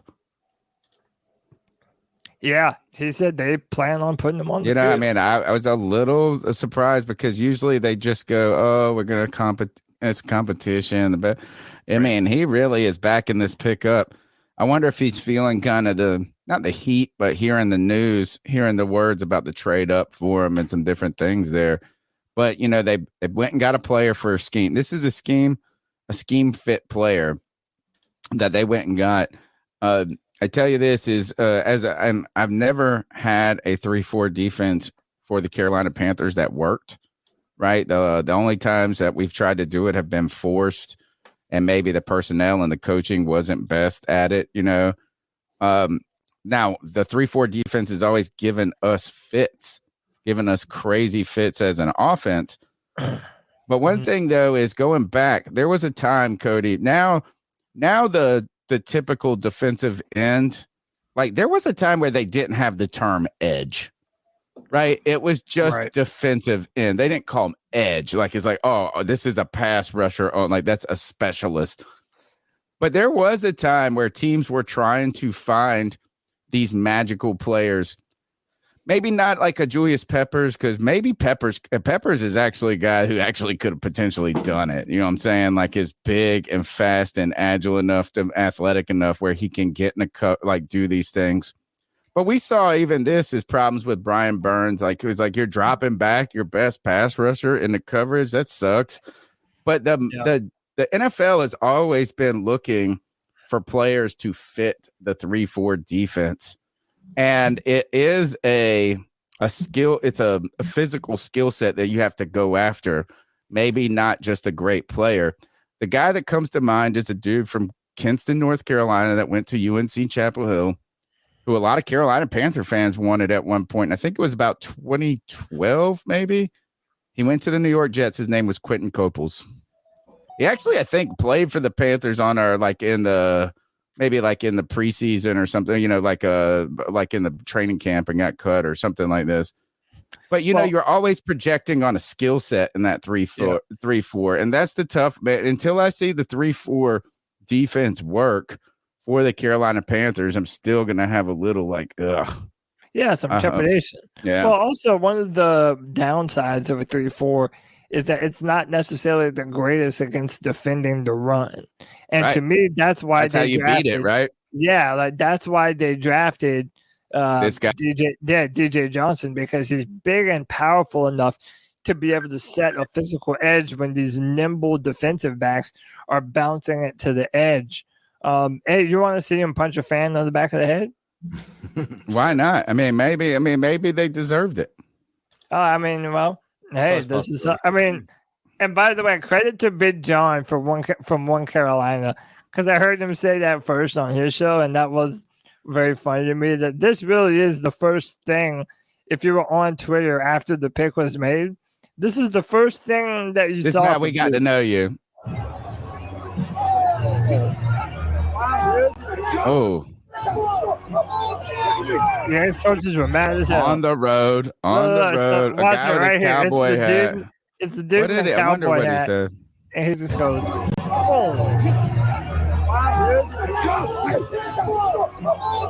Now, somebody said that might have been a player and not a fan, that he just wasn't in pads or something. Well, whatever.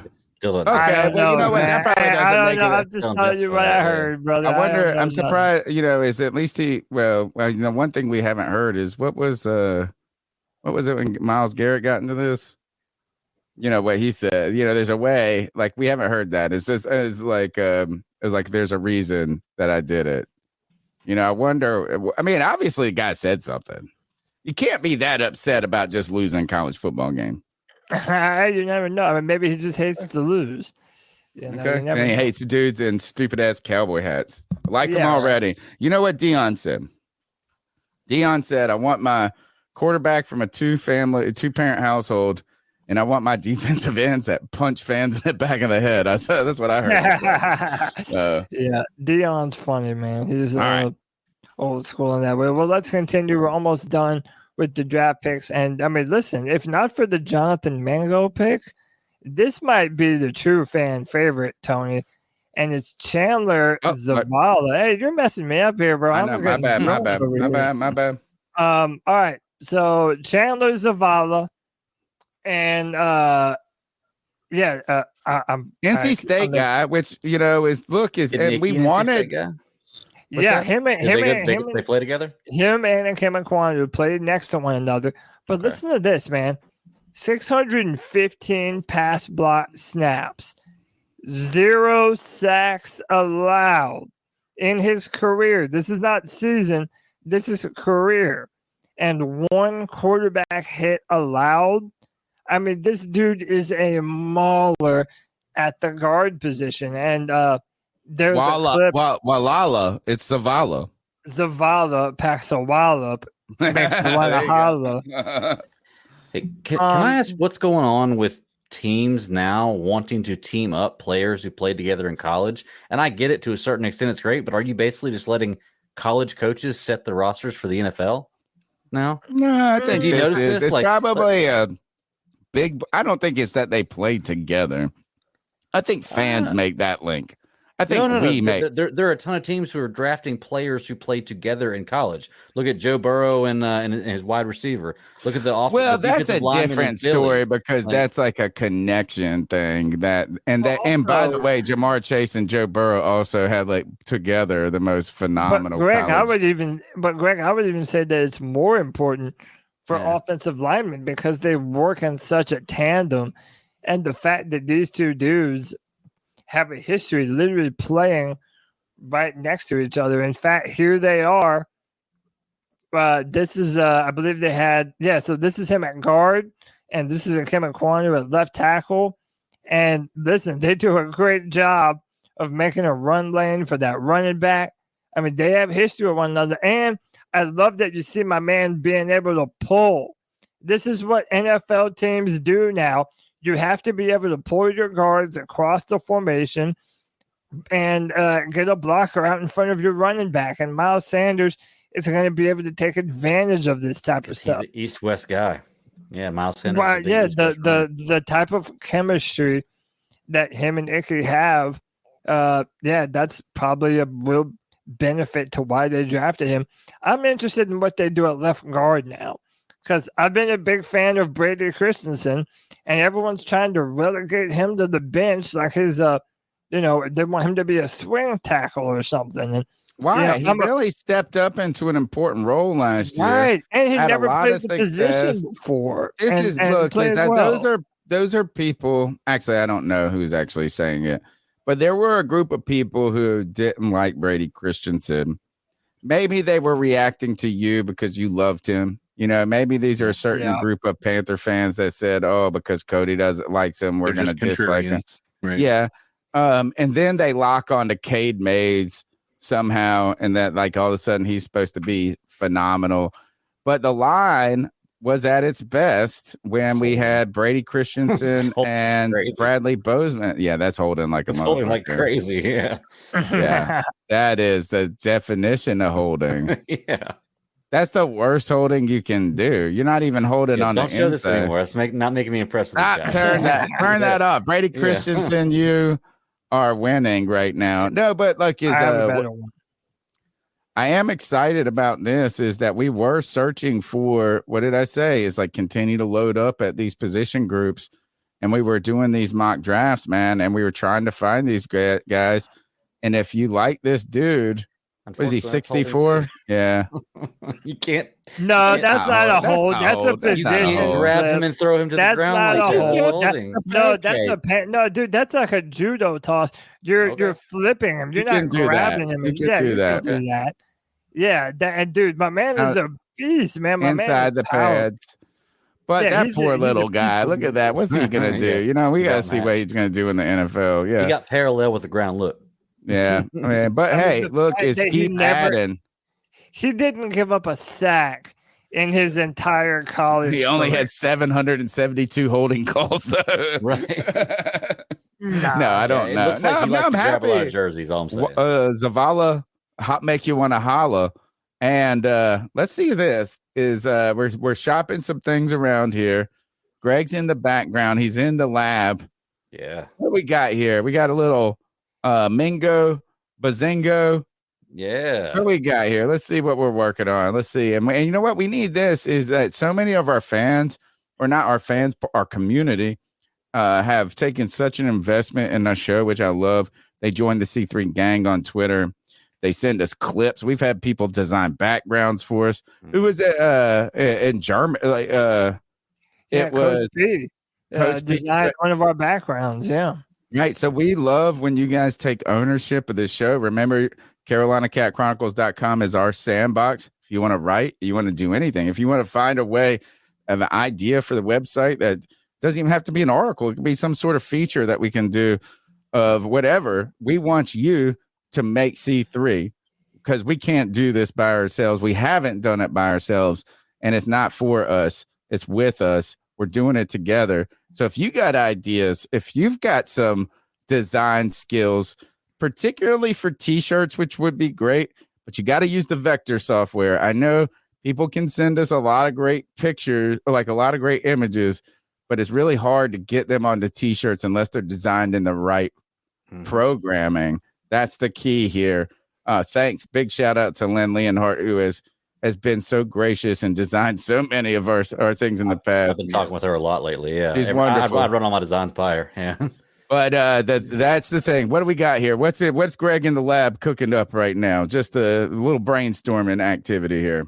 Oh, this one's simple, man. I'm trying to on a whole bunch of different kinds of t-shirts. I'm working on the Bryce is Right, Bryce Up Son, the Mingo Bingo shirt, and then I have 2 different just C3 Panther fandom shirts. So we gotta have one for the football, the Ultimate Fantasy League, the giveaway for the Ultimate Fantasy League. That I gotta do. And then just one for the season for next year. But I did put it in the I don't know if one of y'all wants to share it. I put it in the group chat. Where is it? For, it's in the Yeah. All right. But this one doesn't look too bad, I don't think. Ooh, you know what? This actually is this is something like this could really work. The other thing though is Greg, is that we could do something to the effect of what if we did, I mean, that's a Mango Bingo card like CK was suggesting, but you could also maybe do just offensive numbers like I9 or B9, Bryce Young B9, right? There you go. Like, and it could just be numbers, and it could just be Mango Bingo, and then like we could just put a line through it and say touchdown or something. I don't know. All of these, we need you guys to continue to help us. I love this Mango Bingo card. At the very least, we're making them and we're playing them this year, like just cards. Oh yeah. Yeah. I actually like the layout of this card and all the stuff on it. I could do this and randomize where the stuff's at, and we could pass out. I could email people Mingo Bingo cards to print out and play. Or we can just here's the other thing we can do is you can have people put like have it be like a contest of saying basically somebody create your own bingo card. Or maybe we make we give the different categories, and whoever gets bingo first throughout the season wins X, Y, or Z. You just have to we can assign do those. Something like a secret gamble thing, because we can maybe do this on Discord where you buy a Mango card for $1. Won't tell anybody. Can you trademark your last name? Tribe of Judah says make sure he doesn't have a trademark. So don't worry. This small stuff like this is small potatoes, baby. Like, sue us. Right. Sue us, bro. Joke's If Mango sues us, it's like we're gonna get so much publicity. Yeah. It's gonna be like, you're right. You can have the $8 we made on these t-shirts. You're right. Bingo Mango card. You're right. We'll give you all the profits times 10, and that's $100. Could we also reach out to him about maybe saying like portions of every shirt sold would go to charity or something like that? Well, we do the charity thing. This is we first started our first one this year. This was Greg's idea, great one. And that on the bye week, because we have a week to kind of burn where we are going to do the show no matter what, we have the bye week charity drive, and maybe we could do Mingo Bingo cards for charity. Yeah, I like that. That would be pretty cool. I like that. Yeah, that would be cool. The next the next player that we have up on the docket is Jamie Robinson. And listen, I give credit where credit's due, man. Shout out to Twan Don. I was making fun of him because every time I'm on his show, he'd mention Jamie Robinson out of FSU, Jamie Robinson out of FSU. And then he was actually with us. I got up, I did an impromptu show for day 3 of the draft. G Baby literally called my phone, said, "Hey, get your ugly ass up and do a stream." So I said, "This hey, is man, awesome." Cody sent me a message. He said, "I'm on." They guilted me into this. I looked up, and there's like 250 people watching. Yeah, dude. No wonder you're ahead of the C3 man. Don't get no big idea. Twan Don gonna make Cody go out on his own. Dude, listen, man. So shout out to Twan because this was somebody that he was really loving. And then no one really saw this coming. Like the fact that we have Xavier Woods, you signed Von Bell, you already have Jeremy Chin. This is it kind of caught people by surprise, but man, people are loving this dude already. He was in Atlanta when he got the call, and one of his next door neighbors was a Panther fan and handed him a Panther beanie hat. Oh, nice. First, and handed him a first. Fuck the Falcons, bitch. Yeah, man. And also another interesting thing to show you how ready this dude is to come in and play. He was the first drafted player to sign his contract. This is wild. Like he showed up, he's like, I'm ready to go, motherfuckers. You ain't gonna get him out of the building. Yeah, man. The dude is awesome. I hope he's great, but Cody, I gotta say this. I gotta say it. I hope he's great. I don't know anything about him. Yeah, man. Or very little about him. Go ahead. But how many times have we gotten hype about these 5th round Safeties defensive backs? corners. Yeah, like look, you know what is right now? I think the bar for this guy is Trey Boston. Right, is like if you can, like Trey Boston arguably had the best career for the Carolina Panthers in that 5th round spot or whatever, that deep round spot. We've caught a couple of guys back there. We think, man, these guys are really gonna stick. We're gonna hit somebody. So I hope this is the dude. I love his attitude already. You know what he said? He said there's not 100 and I think he was drafted. What was the number he was drafted? Yeah, this is what you want from a safety. Yeah, 140 I'm not. Was it 144? Yeah, he said this is whatever like the number was. As he said, there aren't 143 guys better than me in this draft. Like he already pulled the Cam Newton, the randos out. But dude, I love it though. Man, he jumped on IG Live. I'm not playing the music, obviously, but man, he was turned up, bro. Too much red for my. The dude is ready to come in and compete with the Carolina Panthers. And if you listen to the interview, and not even the interview, but when Federer called him up and then he let Ivero talk to him, he said, man, I'm looking to come in to compete to be a starter. And I love that the attitude. dude has the dog mentality, man. So he's pumped up to be a Panther. He signed the contract. And then Pickle, he messaged me this morning and said someone on WFNZ said that Federer said that next year they're hoping that he's going to be a day one starter for the Panthers. I think this is they really loved him. I think this is another good example of while this draft at some point seems like you're like, why the heck did we get like some of these, like the wide receiver in the 2nd round here is like the Xavier Woods, who's the guy that we brought in, Von Bell.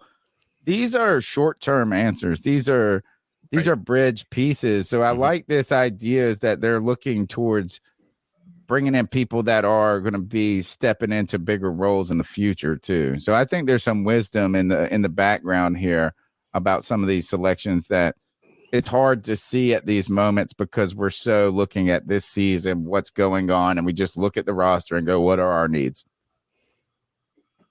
Yeah. And, he's a strong safety type of player.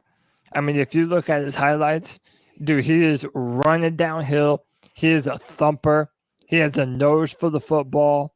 He's a great depth pick. He kind of reminds me a lot of Von Bell. Well, which is perfect guy to study behind, right? Yeah, literally the perfect guy for him to study behind. Go ahead, Greg. I would say the good thing about drafting the safety is, you've always got the possibility of switching to cornerback. When you play in safety, it's actually a slightly easier position. So if you're really good at safety, you might be a better cornerback. So this guy knows coming on this team, I'd be as happy as he is if all I had to think was, all I got to do is beat out CJ Henderson and I can start. All I got to do is beat out CJ Henderson and I can start. That's easy. So you have to have the hips. you have to have the hips to be able to play a cornerback. And shout out to Drew Irving. He also says it'll probably lead to a lot of production on special teams.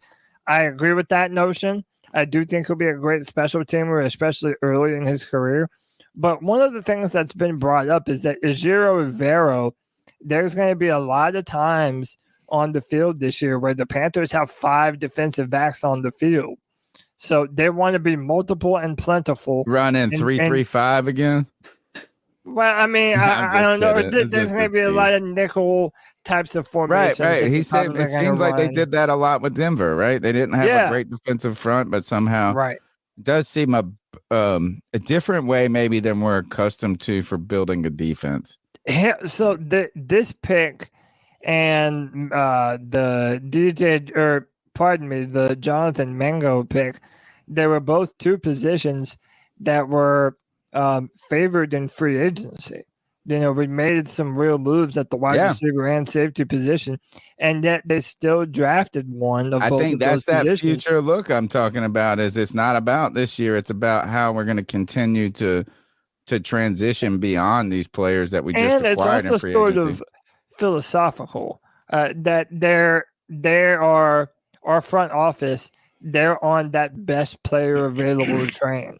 That they're not going to shop hungry like David Gettleman wants. I don't know if we really saw that in this draft, though, Cody. I don't know if we went best player available. I felt like it was a real scheme fit. Okay. For this is because, like, I mean, for instance, the defensive end we got, like, I mean, some of these guys are. I feel, and you know what? To be honest, let's just be fair. Is the best player available shit is sort of bullshit. It truly is. It truly is. It depends on what you need. No. Here's the thing: is all right. So there's two reasons that best player available is kind of bullshit.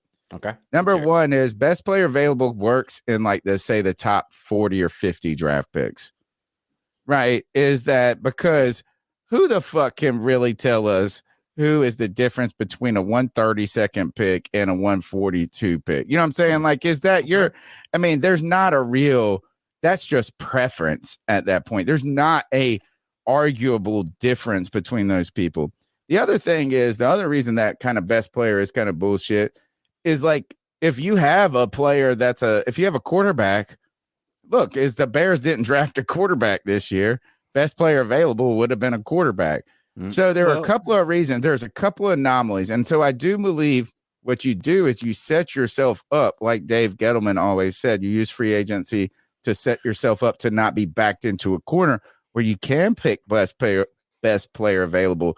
But I think after the second round, and you know what, to be honest, I think after pick 50, it's just preference.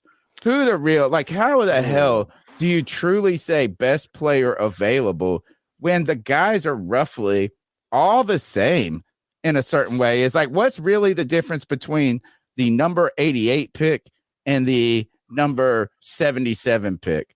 You know what? It's just who fucking took them and when. Yeah. Tony, I completely disagree with you on this. I have the exact opposite mindset. You say best player available is only for the first 1 through 40 picks, and after that, I just made a number, but like, all right, I get it. But you're saying the first round, the ones that are going to make the most impact. I say the ones in the first round, the first 40 picks, are the ones that you're picking on preference because you make moves to move up to get these players that you maybe didn't even need to do. When you get to the point where you're past these players, then you're just taking whoever the best available player is for depth. The first few rounds, you're taking the people you prefer. I mean, think about it. The Texans traded up to get Will Anderson. Will Anderson's a bad example. Let me think about the Lions. The Lions traded up for preference. Didn't need to. Who? For the running back? They didn't trade it for a running back, did they? They did trade up. Yeah, they traded. Well, that's just dumb. Well, either way, that's what I'm saying. So in the first round or two, first round and a half, 2 rounds, you're drafting for preference. You are looking at the best players available, but everybody in those first 100 picks are all pretty decent players. After that, you're going for the best player available to fill depth on the team. In my opinion, if we all had, first of all, shout out to my co-hosts. They have beautiful wives, right? So imagine y'all didn't have beautiful wives and you had average wives. And we all argued about who was the most beautiful out of the average.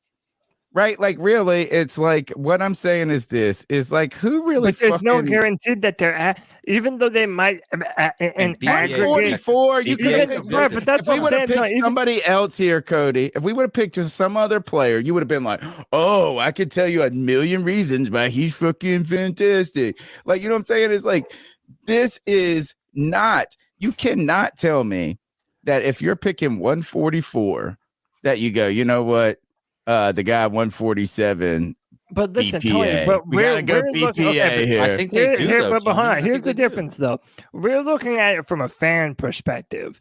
You have to understand that the Panthers and all these NFL teams, they have been combing over film for months at a time. But it's still preference. They just rank them. They might know that their receiver core or their defensive back unit or whatever has more glaring holes than other parts of their team. That supports my point. But through your evaluation process, if you have a defensive tackle who is a better player than any of the other cornerbacks or linebackers or whatever you might need more of that's left on the board, sometimes you just take the player that is more talented because you believe that you're going to be able to get That's just more so juice subjective, though. out You're of acting that like player. You It's guys all are acting subjective, like though, it's Tony. objective, though. No, when you say best player available, you're acting like that's an objective feature. Right. It's not. That's the problem. The It's whole subjective. point that is Everybody's this different. Yeah. is that they had 1,300 draft players that they scouted. They had 150 players on their board. There was 150 players. You know what I'm saying? Like, is that they're not just like, it's not like, oh, well, we have a choice between this guy and this guy, who's the best player. I mean, it's that. I think that's too simple. I think that's too mathematical of an equation here. So what's the other question then, Tony? If you're in that position and you say, okay, we have this guy and we have this guy, what's the deciding factor if it's not best player available? If it's not the fact that we don't necessarily need another cornerback, here's we don't a need good a defensive example. tackle, but this guy is better than this guy. I got your What's answer. the deciding factor? There was a run on this position. This position's thinning out here. So you could say something to the effect of, is that like, yeah, we've got this guy ranked best player available, but if we get to the next round, our next offensive guard is so far down on the list in comparison, while our safety could be relatively close to this. So I think there are some other factors in like how position groups, the depth of position groups, the position of your next pick, the people that are going off the board at that moment, what other teams are evaluating at that moment. So I just don't fully believe it's like you can put a score on each player and just say, well, we have them ranked at this guy is 1.87 and this guy is 1.86. So let's pick the 1.86 guy. I think that's too. I think we give them too much credit sometimes. So then what do you think is separating them? Like, what do you think makes them make a pick over the other? Because at the end of the day, and this is what people are saying about our draft, we needed a linebacker, or most people thought that we needed a linebacker. We're going to talk about our cornerbacks. I think here we went after this defensive A lot of end people for thought need. that we needed a corner really bad on this team. The fact that we that we drafted positions that we had already filled upon in free agency says that, yeah, just because we might need a corner doesn't mean that we're just going to take a guy that, we think is going to be the best. We're trying to get someone that's going to be a legit talent on this football team.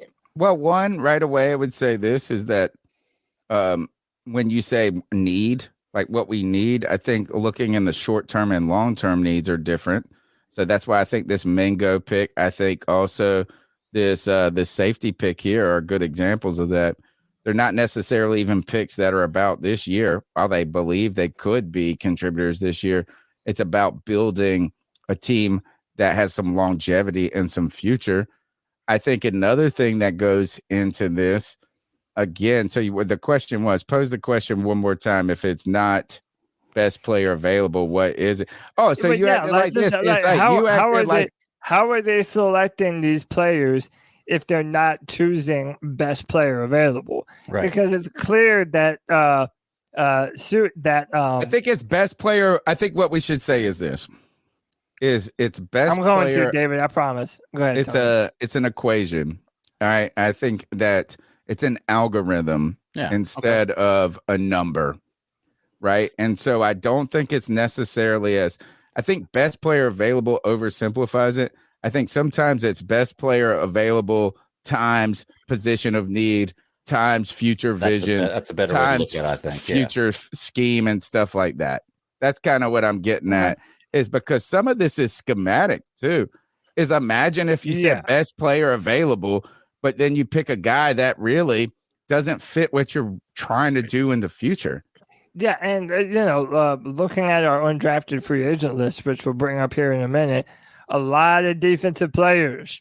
So it tells me that this move to a 3-4, they're really hoping that they get the right kind of players to be able to it's a build the big type of transition defense that we're getting ready to run. But to the super chats, David Screws with the $2 says, I read a report that Federer is looking at XFL players. Okay. Hey, brother, I wouldn't know. I have not watched 1 second of the XFL, man. Neither have I. Not even one. I haven't, but everybody that I've heard say that's good. And there's a story on The Athletic right now that I've been meaning to read, and it's like I watched the XFL, so you don't have to. Like, so I can tell you. It's cool. I've been meaning to read it because it's probably going to be favorable about it, and there is real talent in those. Look, PJ Walker, think about that. There are players that are going to make rosters in there. All right. And this this is a good segue too here. Well, gonna hit Kev's thing real quick with the protect the bow. I love that Bojangle Stadium, but you got to do protect the jangle. I mean, come on, it's got to be the Carolina Jangle, right? If you're gonna have Bojangles, I like the bank, man. If Bank of America pulls out of this shit, what are they gonna need, a bailout? David Tepper and these banks. I feel like he's pretty tight with Didn't Bank of America, wasn't that the stock he made all his money on? I'm pretty sure that's the one he bought at $3 or whatever, and then rocketed it up afterwards. I'm not. No, because remember in 08, all the banks went down. It was 08. I was getting out of graduate school, and the banks were just a mess. You had Wachovia going out of business. You had some different ones. You had Lehman Brothers failing, and that's David Tepper. That's where he made his money, is buying low. He bought, I think it was Bank of America at like $3, and then it went up to 33. So he bought like 300 billion, and then he went up to 3 billion afterwards or whatever. Yeah. Mm-hmm. So let's run through a few of these. Dude, these layouts are really fucking with me. So let's jump through a few of these right quick. If I can pick one that I can actually that we see. Like. All right, I can read it. Other draft. No, you're good. Jonathan Mango. So this is just the numbers, and this came out today. Jonathan Mango wearing number 15 for the Panthers. DJ Johnson, number 52. A lot of people said, ew, that was Tahir Whitehead's number. And also John Beeson's number, wasn't it? That's someone who responded. That's John Beeson's number. So maybe he can revive fans making everything complicated. Love the number 52. Chandler Zalava, number 62. And how about Jamie Robinson wearing Christian McCaffrey's old number already? Interesting. Wow. Wearing the number 22. He wasn't here long enough for us to retire his jersey or honor it, even, really, to be honest with you. I love Christian McCaffrey, but you can't honor that number right now. Yeah, man, and he didn't do enough. He had one great season. It's not like a retirement. No, he had a great career. He just good career. We didn't do you can have a great career, but we don't accomplish anything, and you're not going to get your number retired. He didn't have the career I agree 100%. He did. He didn't have. By the way, do people realize? He went to a Super Bowl and had a 15-1 But by the way, do people realize a team like for example, the Dallas Cowboys that have been around a lot longer than us, they have some legendary Hall of Fame players. You can't retire everybody's number. Yeah, that have played at certain numbers. Players are going to have to fill that numbers. It's like a rite of passage for the Cowboys to wear the number 88 for them. Eventually, the Panthers are going to have to start to do this too. Well, do like the NBA does, where I think the NFL does it like this too, where like you said, you can buy the number. You can just say Walter Payton, I'm sure his number's probably 34. Nah, there's some numbers that go away. Well, like you have well, to but what get. I'm I saying- feel yeah. like Walter Payton's in that list. There are some, but there are some that you can, if you like, they've had players call the actual player, see if you can use it, and after that, after like said they need player their position. leaves team, that number gets retired again. I mean, look, we used Pepper's number. Sideshow says this, and he's always got great comments. He said we need to look to the Lingerie Football League for talent. Legends Football League is what it's called now. Sorry. Oh, well, I want to know. You remember aren't we the first team that had the trans cheerleader? I wonder if that's gonna be, if that remains. My question about this is, and I don't want to go off on a tangent. I don't really care about it. Yeah. But I'm in a school, like I work in a place where those conversations are prevalent, right? In some ways, I think there's kind of trendiness to this discussion too. Like, there's a trend. So I wonder if I'm just interested. Will that cheerleader be there next year, or is it just was it just a storyline? Like, will it be a long? Hey, can I talk about lingerie football for a sec? Those chicks. If you watch the highlights of the lingerie football league, they're like laying each other out. They annihilate each other, dude. It is like legitimately fun to watch. Gosh, I want to get fucking destroyed by one of them. Is it 7-on-7, Cody? I can't remember. It's 7-on-7, right? Yeah, it's 7-on-7. It's like American Gladiators meets football. It kind of is, to be true. That's a great comparison, to be truly honest with you. Yeah. I mean, I know everybody. I always felt weird about being sexually attracted to those women gladiators because they were so D's. Nah. Like they were diesel, bro. Dude, I'd let them crush my head like a watermelon between their thighs, bro. I'm ready for it, dude. Yeah. It was just, but I was young, man. The American Gladiators. I always wondered. It was like, that's always one of those things. Look, we had this conversation a while back about if you're a parent and you think you can, like, so when I started working out and I thought I was like, oh, I was going to race my kid. And I thought I was going to be able to beat him in his foot race, and he's 13 or whatever. And I was like, I can hang with him. I'm like pulling a hammy in this. Is you always watch American Gladiators? It was like, I wonder if I could fucking, and then you're like, nah, probably not. Well, now it's Ninja Warrior. If you ever watch Ninja Warrior and those, I can't stand Ninja Warrior because every time I watch them, I'm like, I could do that. I could do that. I could do that. Nope. And then somebody opens but I know that if I got door. there to do it, I probably couldn't. I could train myself to do it. I know. I watched this one where you run down this gangplank and you have to run, and they have these random doors that just open, so you just run it and just blown up. Dude, I've been watching those since I was like 15 when they were just in Japan. They're awesome. But anyway, okay, so we're done with the draft class. That is officially your 2023 Carolina Panthers draft class. Welcome to the squad, boys. I like that it's not too big. Yeah, I mean, only 5 players. I mean, that's. I felt like, Cody, when I looked around I was trying to peek around, as you said, like, let's look, like, because you did so much work on the show, getting it ready tonight and the presentation, and you're like, maybe look at some of the news. So I was peeking around. I wanted to look at what the draft grades were because I had seen somebody say like the Falcons had a better draft. I was like, what the hell? How is this possible? Right. But I think this is draft heads inflating conversations. I felt like a lot of the drafts that I was looking around the league that people were really excited about just had a lot of picks. You know, it's like, oh, well, look at this. Like, and it's like, you know, I just feel like that's just volume doesn't mean. I think the Pittsburgh Steelers had like 9 or something like that. One of those teams had a crazy amount of draft picks. But all right, but now on to some Panther business with Panthers that you already are aware of and familiar with. This is big talk 5th-year option. Yeah, the Carolina Panthers have picked up the 5th-year option of Derek Brown. Now, do you think they're just wanting to give him some time to prove it more? Or do you think that they have the idea that they're trying to get some type of contract done with Derek Brown? I think that the people who have jumped on the Derek Brown bandwagon last year were too scared to do it the year before, and they should have.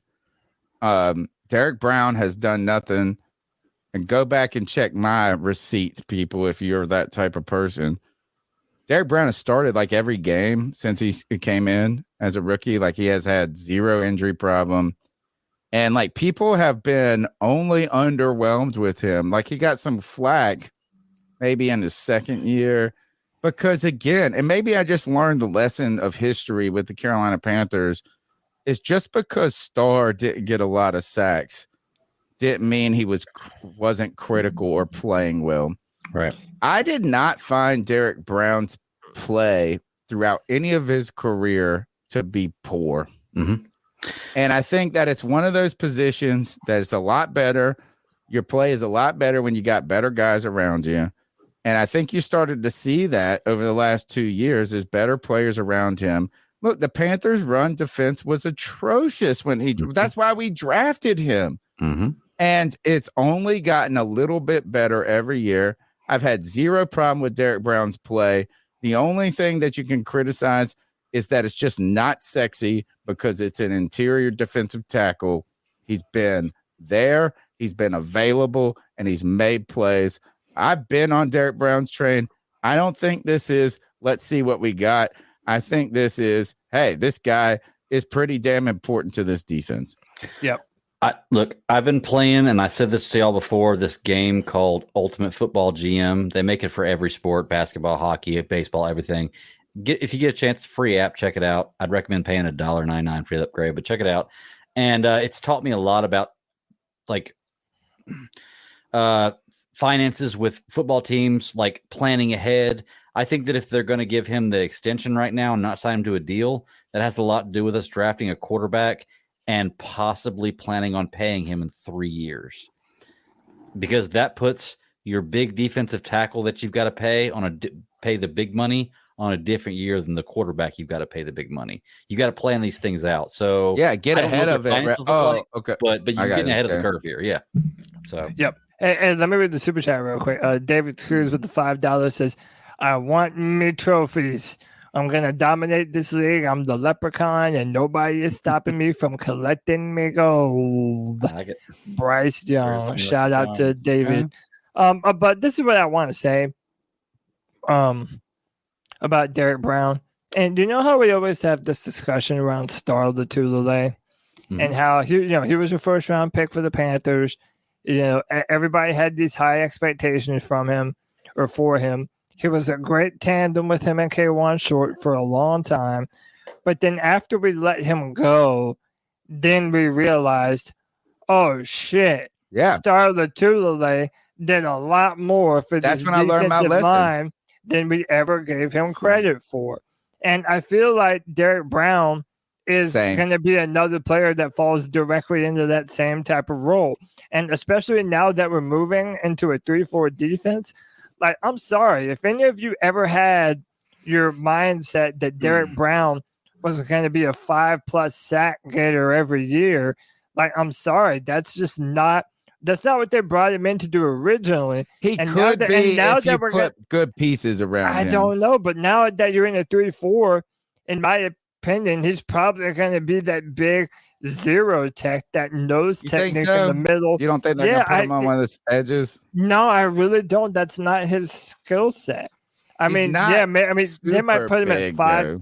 Yeah, they might put him at 5 tech sometime, but I really don't think that's where they're going to want Derek Brown doing the most of his damage. Maybe I'm wrong about this, but I really don't feel like his value is going to be rushing the passer. Right. Like, man, but that doesn't make him not valuable. That's my entire point. No, I agree, 100% agree. And I think it's, again, I've learned some lessons by doing the podcast for a long time. Again, think back to Luke Kuechly. You thought, man, we got John Beeson. We got Thomas Davis. Man, we need a corner, right? And then it turns out that you're adding these players to the stable. Then you think of this as we double dipped with a Star. Look, first Star was supposed to be a top 3 talent, top 3. And then he had a sickness that they thought was a heart murmur or something like this. But him and KK came in there together. And admittedly, I promise you, go back and watch everything I said. I love KK Short. I was like, oh, KK, pay KK, pay KK. But you know what? KK wasn't the same without Star. No. Right? Is like these together were a power play. Star then goes on to have a real good, another good run in Buffalo. I recently saw a tweet, Cody, right before the draft or right around the draft that somebody put out. It got an incredible amount of likes for me, which, you know, I'm not used to. I've had a couple of tweets recently go kind of bigger than I'm used to going. And they said top draft bust over the past, 10 years. And it wasn't for the Panthers. It was just throughout the league or something. And they put Star up there. I was like, Star was great. And I got like 170 likes or something like this. But it's, again, that's the point, is that it doesn't win on the stat sheet because sacks are sexy in this case. Right. And look, and that's what I've been trying to tell people with Derek Brown, is that it's easy to pin this, but he's been a good addition. And the very fact that he's been available and gotten better and better from year to year. And then you had, I think some of it too is the lingering effect of the stupid Matt Rule calling people out. Remember when Matt Rule like singled him out, like it felt like unnecessarily for a moment. Benched him, right? Yeah, or like, yeah, and it was like, you need to take notes better or some shit Matt like Rule that. is such a fucking dumbass. Right, Like, right. yeah. I just think it's a, I don't want to say, I would say a lazy take.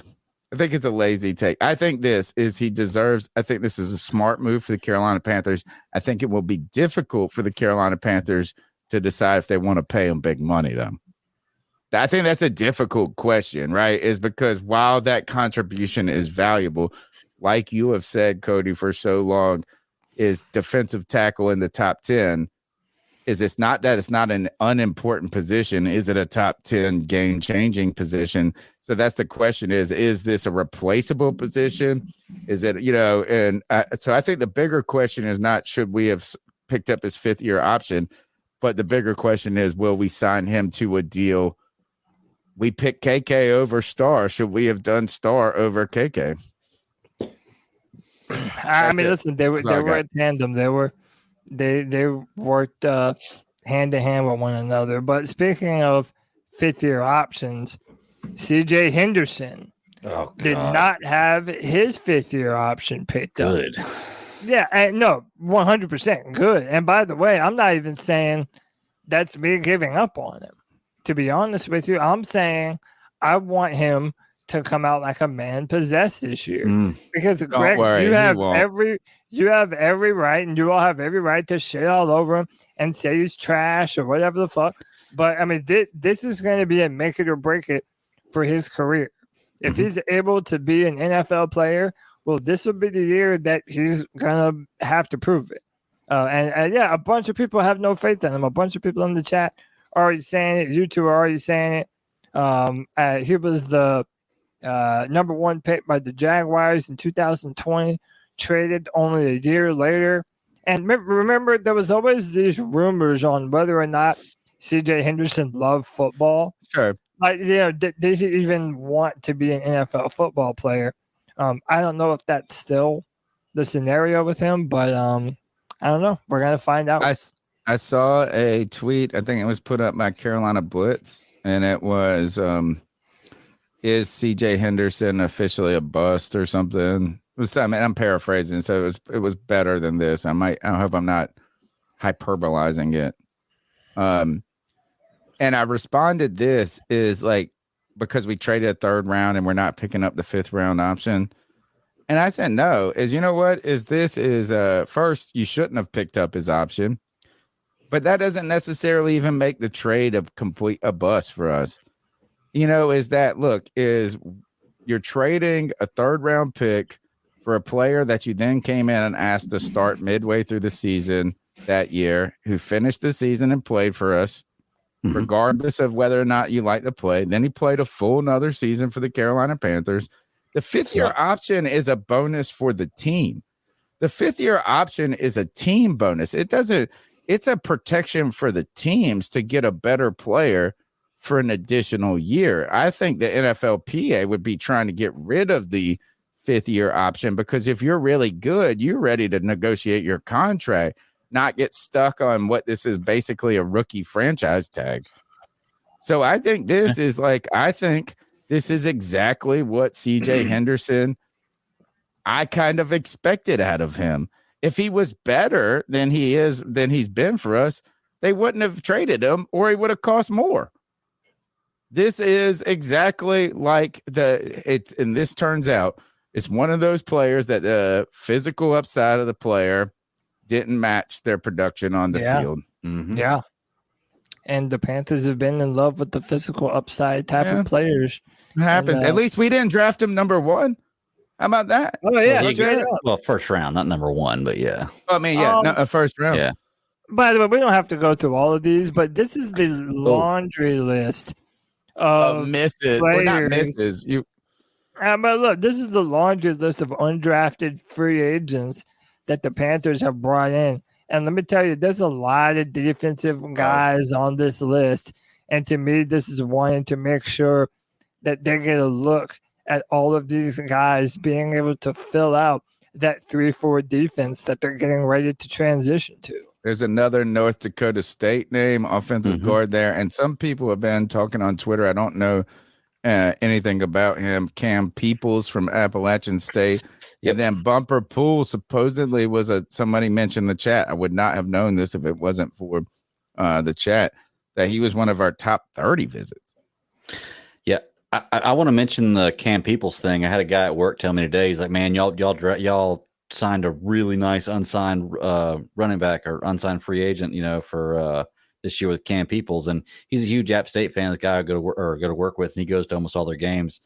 So I watched some highlights today, and I'm telling you, man, this might be a gem right here, y'all. It really might. App State puts out some good football players, even though they're not a Division I college. They put up they are now. They actually moved up to Division I. Yeah, right. I guess when they beat Michigan a couple years ago, probably put them in there. But yeah, but they put out some really good football players, and this guy is the perfect pair with Miles Sanders.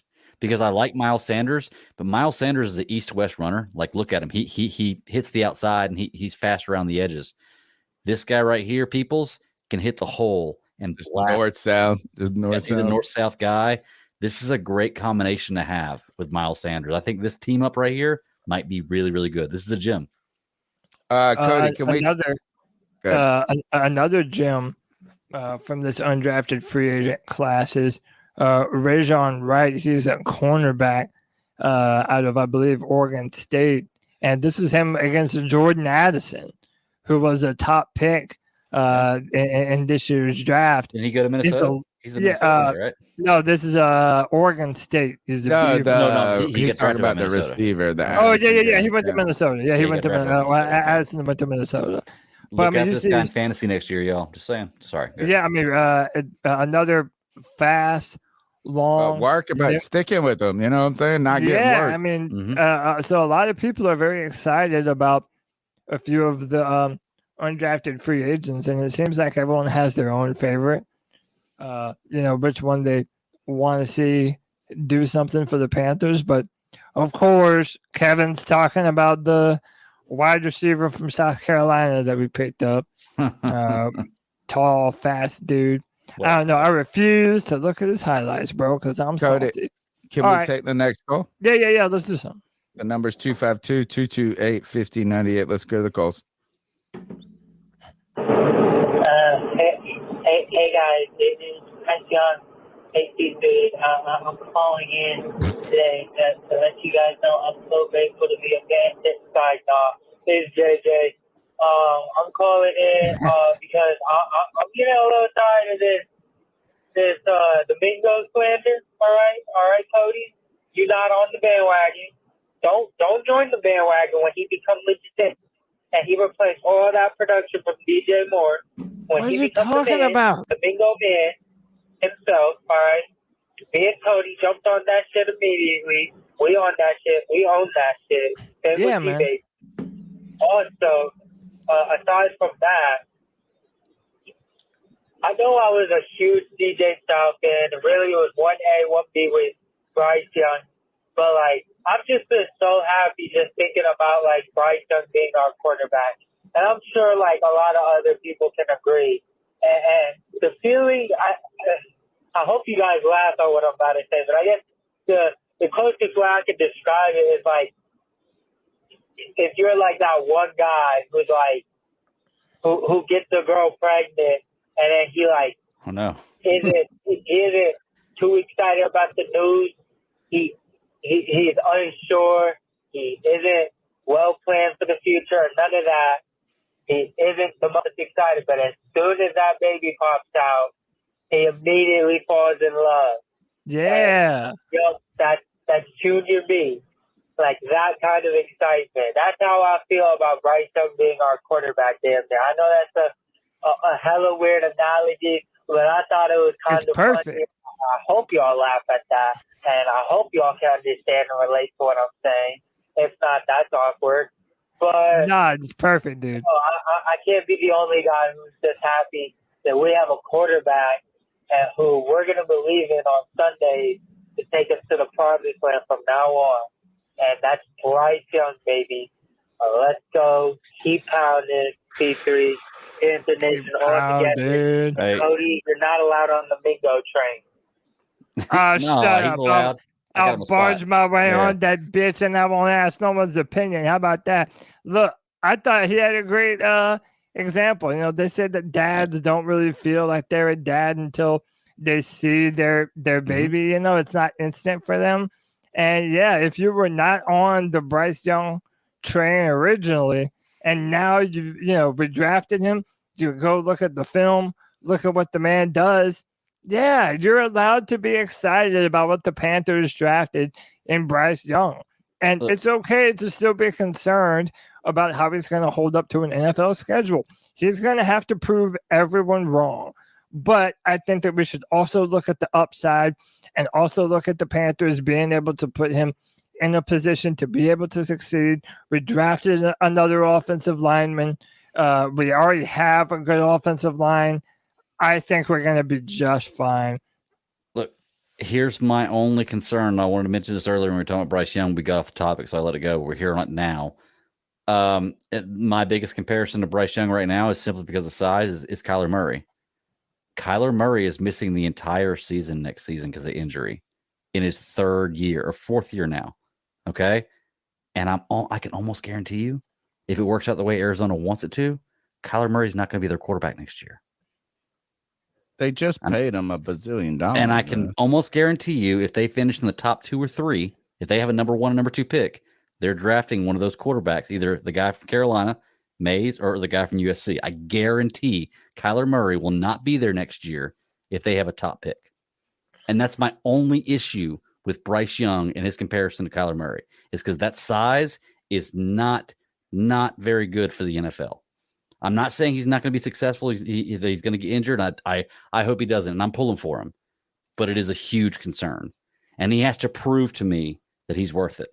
The burden of proof is on him right now to prove to me that he's worth it, because I do not believe it was the right pick. I back him. God, I back him, and I want him to be a good quarterback. He's a lot. Hey, you know what? Until you prove it to me, you were not the pick that I wanted. So, and I'm not saying he can't do it. Every time, but the burden of proof is on him. He has to prove it to me. Yeah, you're right. I did say this every time, and look what happened with Matt Rule.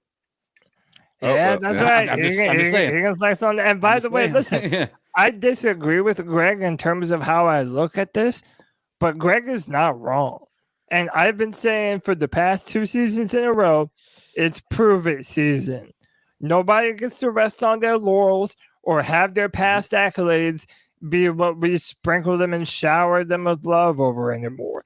They have to go out there and they have to prove it. Right. So, yeah, if I look forward to Bryce proving the Bat Daddy wrong. I do too. I do too. I want to eat crow so bad on this. I do too. I want this pick right here to be the pick that I want Bryce Young to be my quarterback for the next 12 years at least. If I can get that and we can be competitive, I will eat crow every effing night for the next 12 years. Don't worry. I don't There's care. someone named, they'll hold you to it. Oh, they're going to hold me to it. Please do. Yes. There's someone named Tammy Young in the chat room, and she claims to be that Bryce Young is her nephew. Well, That would be hilarious. I hate to say That would it, be Tammy. hilarious if we actually had. I hate to say it, Tammy, but even if you're Peyton Manning and Yeah, you're coming in the NFL, you Yum, have yum. to prove that you can do it. So everybody that's drafted this year has to prove something. Okay. Like I said, I'm not saying he's not going to be good, but everybody has to prove something. Yep. So let's move on. We hinted at this a little bit earlier. In 2024, the naming rights of Bank of America Stadium, Bank of America, it comes to an end at the end of the 2024 season. So we don't know what the name of the stadium is going to be in 2025. I'm going to put forth my theory, and you're not going to love it, I feel like, because it doesn't roll off the tongue. It's going to be Lowe's Field. And let me tell you why. Okay. Lowe's just moved their headquarters to Charlotte. They have an enormous building here in Charlotte that's right down the road from BOA. So, I mean, there's a lot of different options, but I kind of think Lowe's might swoop in and grab that sponsorship if Bank of America doesn't renew. Who was the former Panthers reporter? He was real cool. He came on the show during training camp a few years ago. Max, what was his name? Headroom. No, I'm playing. No, first of all, nobody's going to remember that, Cody. No, he came on the show. He was God, what the fuck was it? He was really good, but he left the Carolina Panthers probably around the time Matt Rule, maybe 1 year after Matt Rule or so. But he left and is doing public relations and social media for Lowe's because of the headquarters, like obviously this headquarters story and stuff like this. And I was thinking, what if he's the guy that negotiates the deal? Right. I hope that commission. I hope it gets that commission. What was his name? It's going to come to me in a second. I think we got to keep it first. Is if Tepper doesn't keep it Bank of America and he made his billions off of Bank of America, that's a problem. Second, the bank, protect the bank. I like that. I do love the name. Our t-shirt, by the way, go to CarolinaCatChronicles.com, put it in the bank. My idea, lens, drawing and creation. It's a good, like, come on, Lowe's. What is it? I remember the name you were thinking of. Max Henson.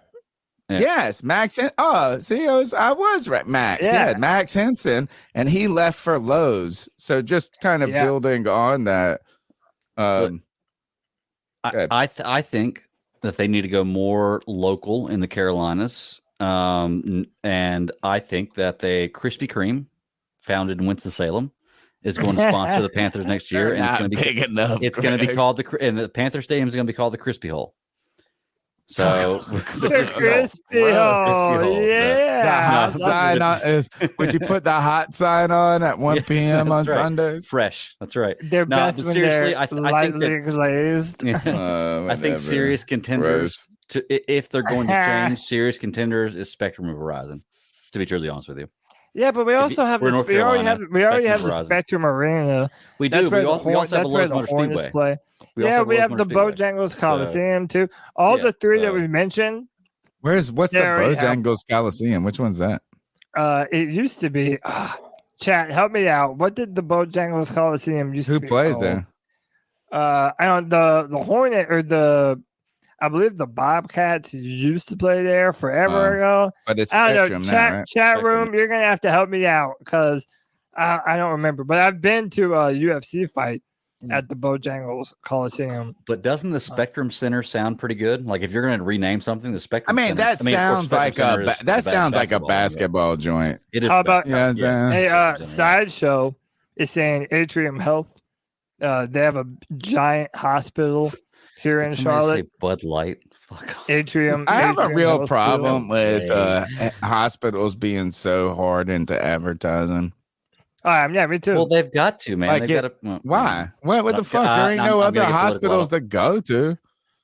Because they don't make enough money from their patients, apparently. So they've got to, What, anything else use there. all the money they make from the patients to buy the rights to a stadium? I guess. I don't know. I don't feel like hospitals are something that I pick based on like brand loyalty. Yeah, Like you mean you're not going to go to Nova? Imagine if you're like, commercials I'm are a Coke guy. banging. You're like, I'm a Coke guy, or I'm a Pepsi guy. I'm an Atrium Health guy. Nah, That's right. fuck that. I'm a Winston Salem. Like, I mean, there's something weird about certain industries No, I hear you. being completely I'm fine with the Lowe's home building.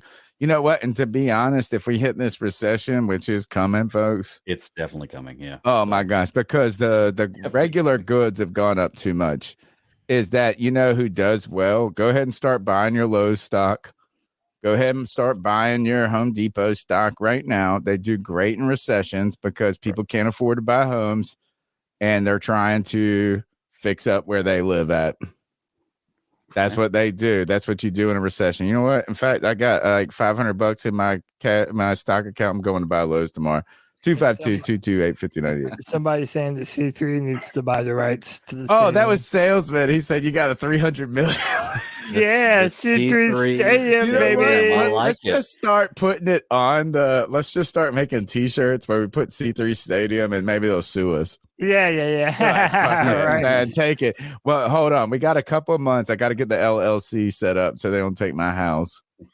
Perfect. But you know what is this? If David Tepper sued the C3 Panthers podcast and then actually won, which, you know, he would because he has $1 bazillion or whatever.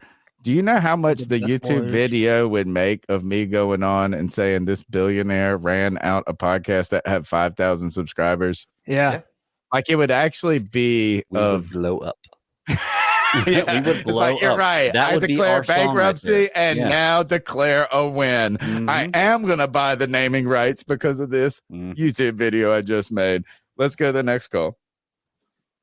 Hey, what's up, C3? This is Al Taylor. I like the DJ pick. I think he's gonna be all right. You know, like Bitter was saying, he's a big dude, and he's not there to rush the passer right now. He's there to play run, stop the edge, or at the edge opposite Brian Burns, who can't really stop the run. But I think he'll be all right. Like you say, let's give him like a little bit more weight training. He's gonna be fucking super strong, athletic, at the edge type guy. And Mingo, I think he's gonna ball out. I mean, he should be all right. He'll probably get about like 600 yards this year, but then next year he'll probably explode. And then I like what we did with this draft. I like what we're going with this team. Hopefully Bryce can get put together quickly, and then we can be off to the races, and we take a good lead in the NFC South, and we go ahead and win the division.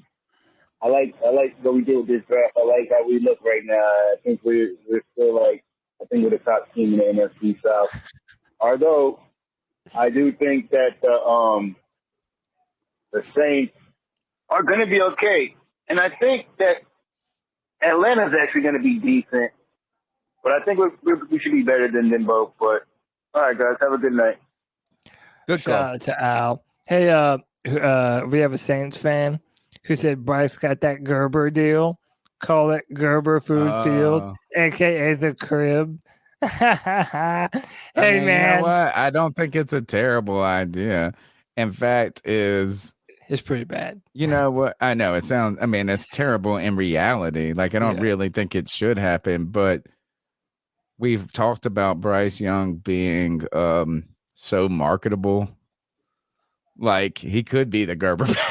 Like, you know what I'm saying? It's like, all right, you know what? Gerber baby food. Do you remember RoboCop where he had to eat baby food? Here it is.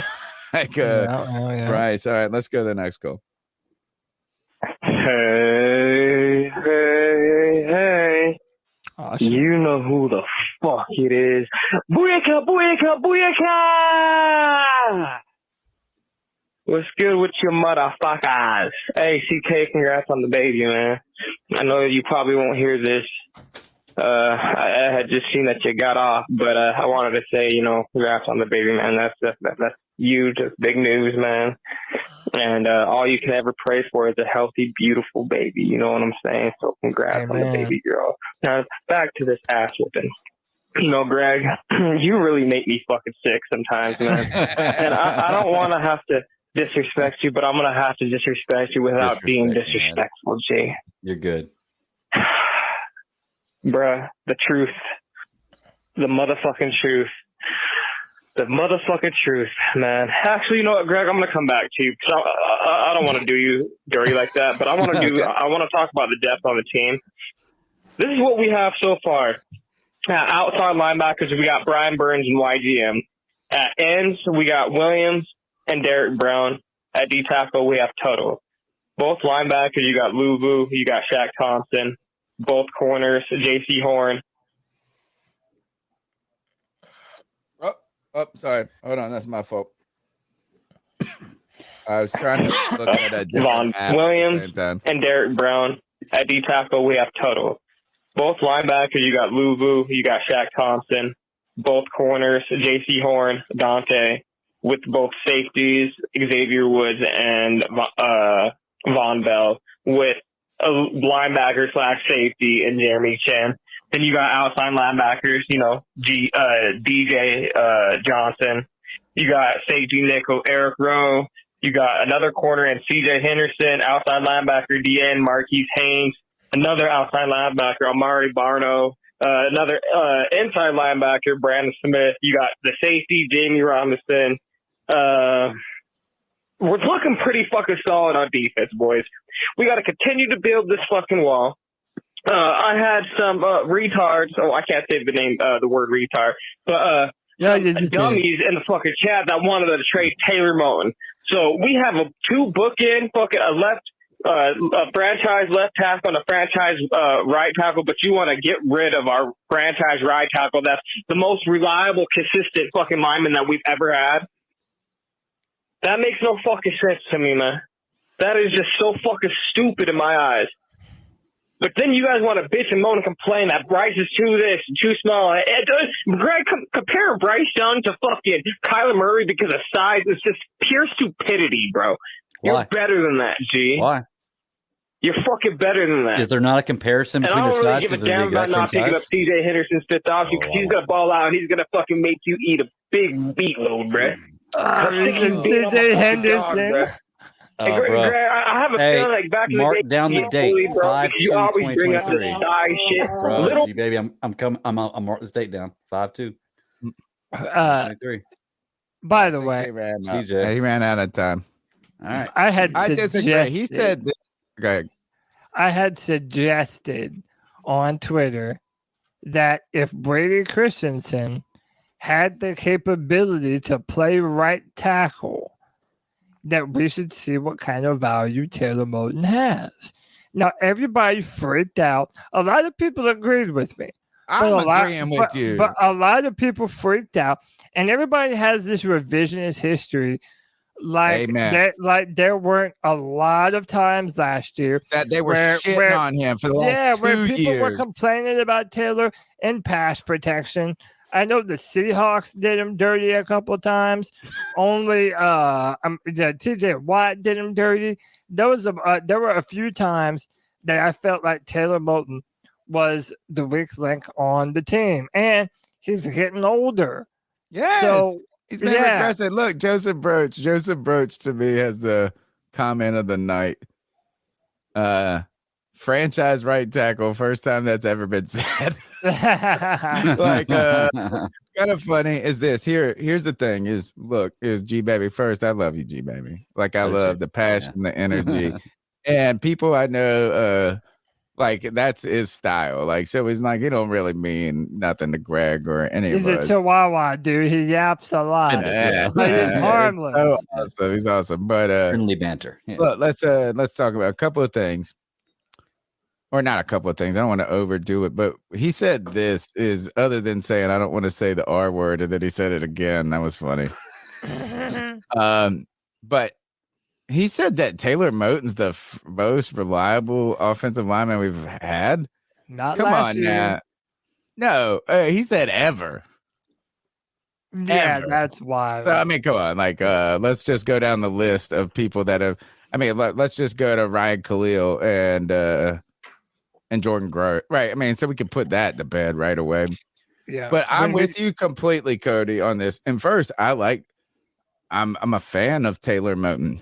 I don't want to be a person who gets talk shit about someone the first time they have a bad game, right? But over the last 2 years, we've had this. The 2 years ago, we started to ask this question on this podcast. Is Taylor Moton regressing, or is it because he's on a bad line?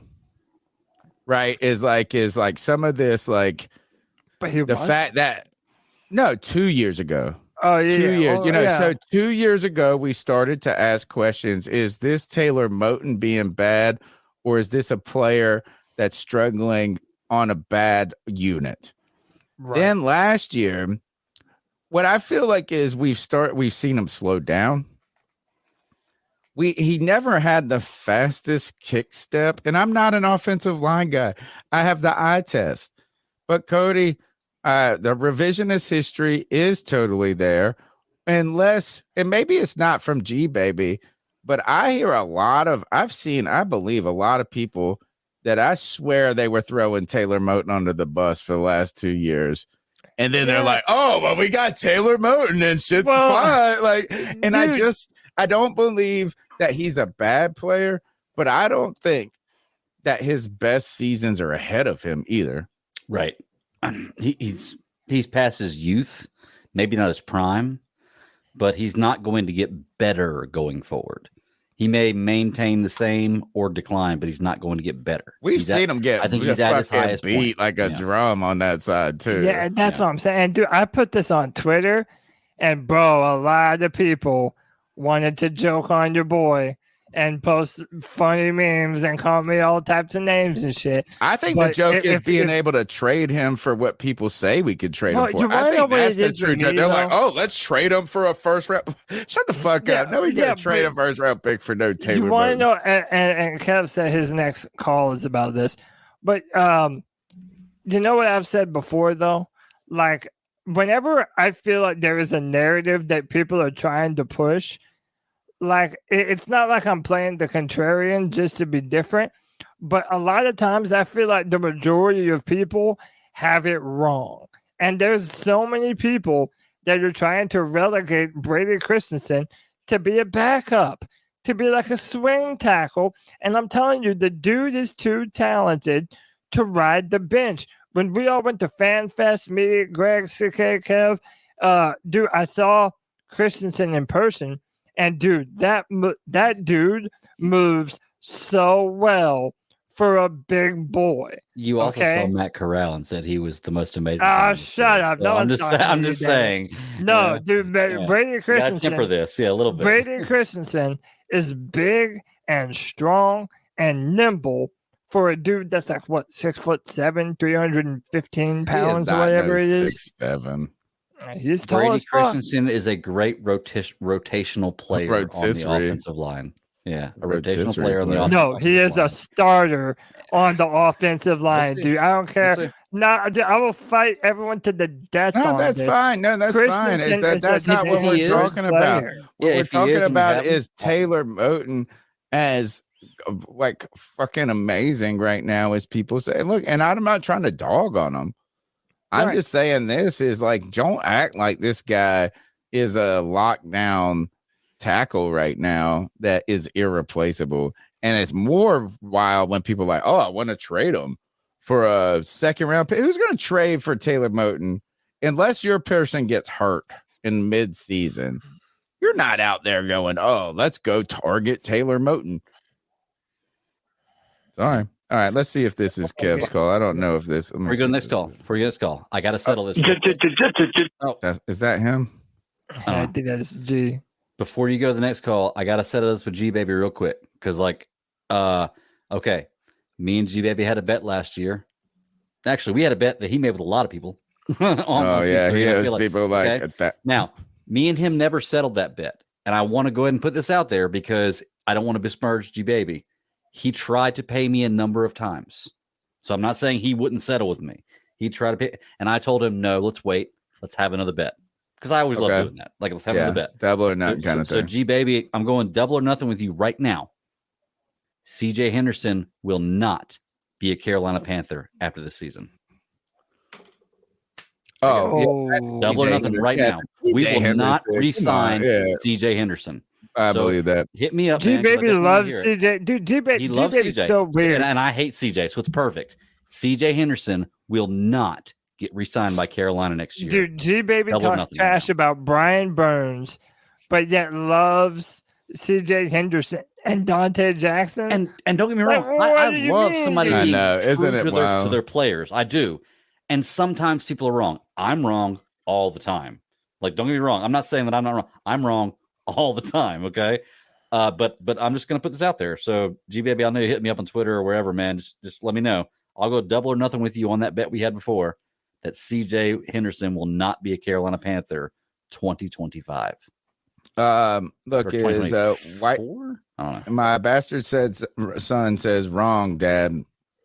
Remember what Scott said? He said he was calling for people's backup offensive linemen and couldn't find anyone. Yeah, he was calling probably mid-season, not right now, calling for backups. And then Chad Howe, good point too, is like Moton's only 28. Geez, put him out in the pasture. I'm not saying he's over, he's done. Like, I think he's going to go out there and start. I think he can still have, but I will say this is that just because you're 28 too, there's some miles on those tires. I mean, he was picked by Dave Gettleman, I think. Or maybe it was Greg Little that picked it. No, man, but like, I mean, he's been around for a minute, homie. Like, so it's not like he's just 28 and he's been in the league for 3 years. I mean, this guy's been a Panther for 6 or like a minute. So I'm not saying he's bad. I'm just saying this is don't act like he is. Look, I bet you this is Akim Ekwonu is a better player on that line than Taylor Moton right now. That's what I would put. And he should be because he's a fucking top 10 pick and things like this. And young. Christensen gave up less sacks than he did last year. And I'm telling you, Christensen did nothing to lose that left tackle position. I never doubted Akim Ekwonu's ability to play left tackle, but Matt Rule and that coaching staff had it set in their mind that if he was going to play left tackle, they had this bullshit fake competition to try and prove who was going to be the left tackle. It's not like Christensen lost. He is a very nimble, very good tackle prospect. And I do feel that Christensen is a better tackle than he is a guard. So, all right, let's go to the next call. G, baby. Pickle, you thought I forgot about you. Is this G again? I didn't, sir. I think it is. I'm on your ass. The motherfucker that said there's no QBs in this draft worth trading up for. Come on, bro. You're better than that, G. And I low-key love you. Well, we still don't know until the season comes out. You know? I love you, Pickle. I really do, G. Oh, I gotta grab that sound bite. I love you. Shut the fuck up. I gotta grab that sound bite. Sam's people is better than fucking Chuba. No, the fuck he ain't, bro. He ain't even better than Miles Sanders. I know you said he was better than Miles Sanders. You're my motherfucking nigga, G. But you've been talking out of line lately, bro. Who's better than? You better get on that truth train. Why? You've been my nigga since day one, G. I'm gonna let you on the train, G. You still got time to hop on the train, dog. For those who don't know, you still have time, G. Yeah, they don't think he's black. He is. Come on, bro. You my brother. Which is come on with it, racist to not think he's but you know, by the I want to talk about Jamie Robinson, man. I know. Hey, Twandon. I fucks with him. I fucks with him. I can see Jamie Robinson walking into a perfect situation to where he's getting leadership. Well, he's being a leader, but he is also adapting to the leadership on this team in Eric Rowe and Von Bell. So he's walking. I see Jamie Henderson playing that Chauncey Gardner row. You know what I'm saying? Like that he reminds me of a fucking of a bandit. He goes and he headhunts, and I want that shit on my fucking defense, bro. I'm trying to set a blue collar nose fucking culture, and this is what it's starting to feel like. You know what? I got a bone to pick. Hey, Scott Fitt, I owe you a motherfucking apology, G. I'm not gonna say I love you yet, but you know what? If it wasn't for you trading up to number one, we would have got 0 QBs. And I'm glad. I'm sure we would have passed on Will Levis, but we wouldn't. You put us in the perfect situation, and I want to say I apologize for calling for your job. I apologize. Wow. That don't mean I love you, and you better stay on your tippy toes, G. Hey, Teffer and Mrs. Teffer, thank you for making this move. Panther Nation, you know what's good with your boy G, baby, man. And you know where to fucking find me on Twitter, where I'm talking shit and beating ass. Anthony, you my motherfucking dog. And JJ, I'm starting to love you too, G. You're my redheaded stepchild, but I'm starting to, I'm starting to let you into the family, G.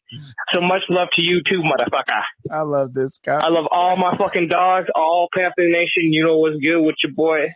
I'm gonna see you on the Friday free for all. Yeah. My man said us the blacks don't claim G baby. It's stupid. Y'all so dumb, man. I'm like, I just love all the shit. Dude, look, hey, man, look. I know a lot. Listen.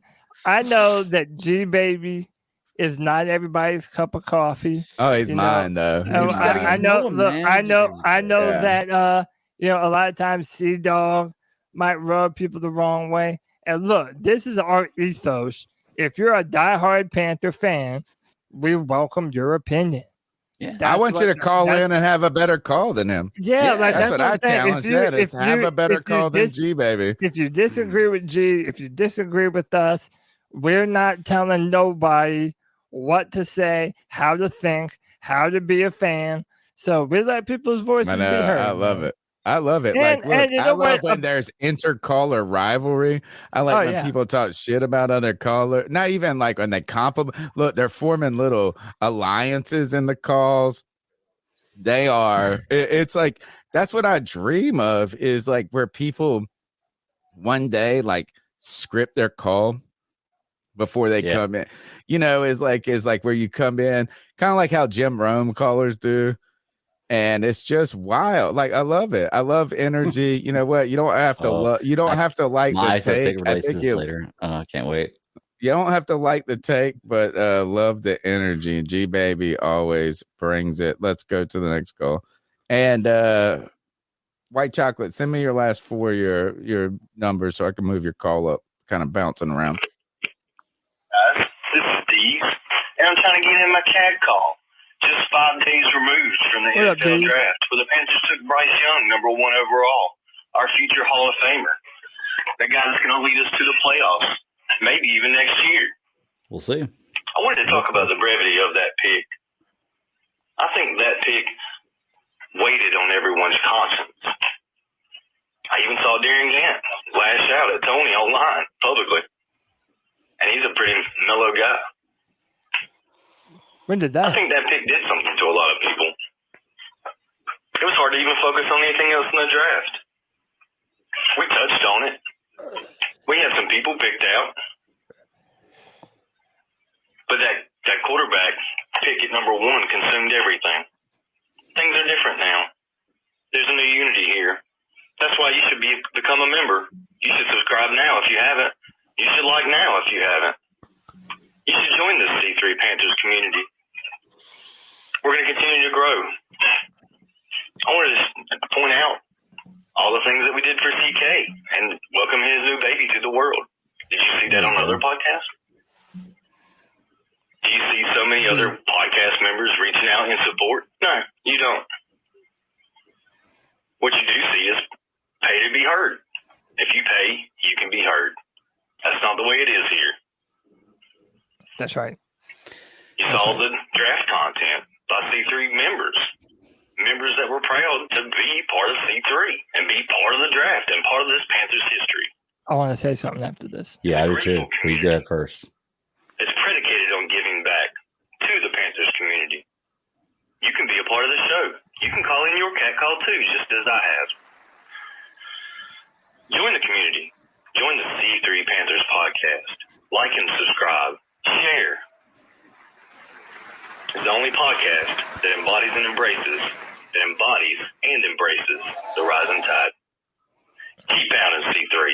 Keep pounding, dude. Listen, I love me some D's ill skills, bro. Me Dude, too. he has, in Cool a as very fuck. short amount of time, he has become literally like the brand ambassador for Yeah. the C3 Panthers cool guy. podcast. He does Dude. some good graphic shit too. Yeah. Like, Oh, dude, follow him on Yeah. Twitter, man. Diesel Skills. He puts out these great edits, like Mhm. these really artistic edits of Panther players. Really, really cool. But he also, dude, he's always rocking the pod, always promoting C3. At the end of the free for all, he will give a speech that will have everyone like an applause, and everyone's He's a been motivator. fighting. Yeah. Everyone's been fighting all day, and then D's will come in, drop some knowledge, and everyone's like, "I want some of whatever that dude is on." So shout out to my guy D's. He's incredible, bro. Well, shout out to D's especially, but he brings up a great point that, you know what, we can't ever say this too much, and I just want to thank Tony, to be truly honest with you, because like Tony, Cody, CK, y'all are some of my best friends. Same. And the group, the relationships I have made with C3, I run a whole nother podcast just on people that I met that are C3 Panthers fans. Okay. Yeah. Like, so that's how deep this goes. Tony, you and Joe and everybody else who started this whole thing up, man, you guys started something fantastic. And I'm so glad that you accepted me to be able to come on here, help out and do all this stuff and just be part of the show.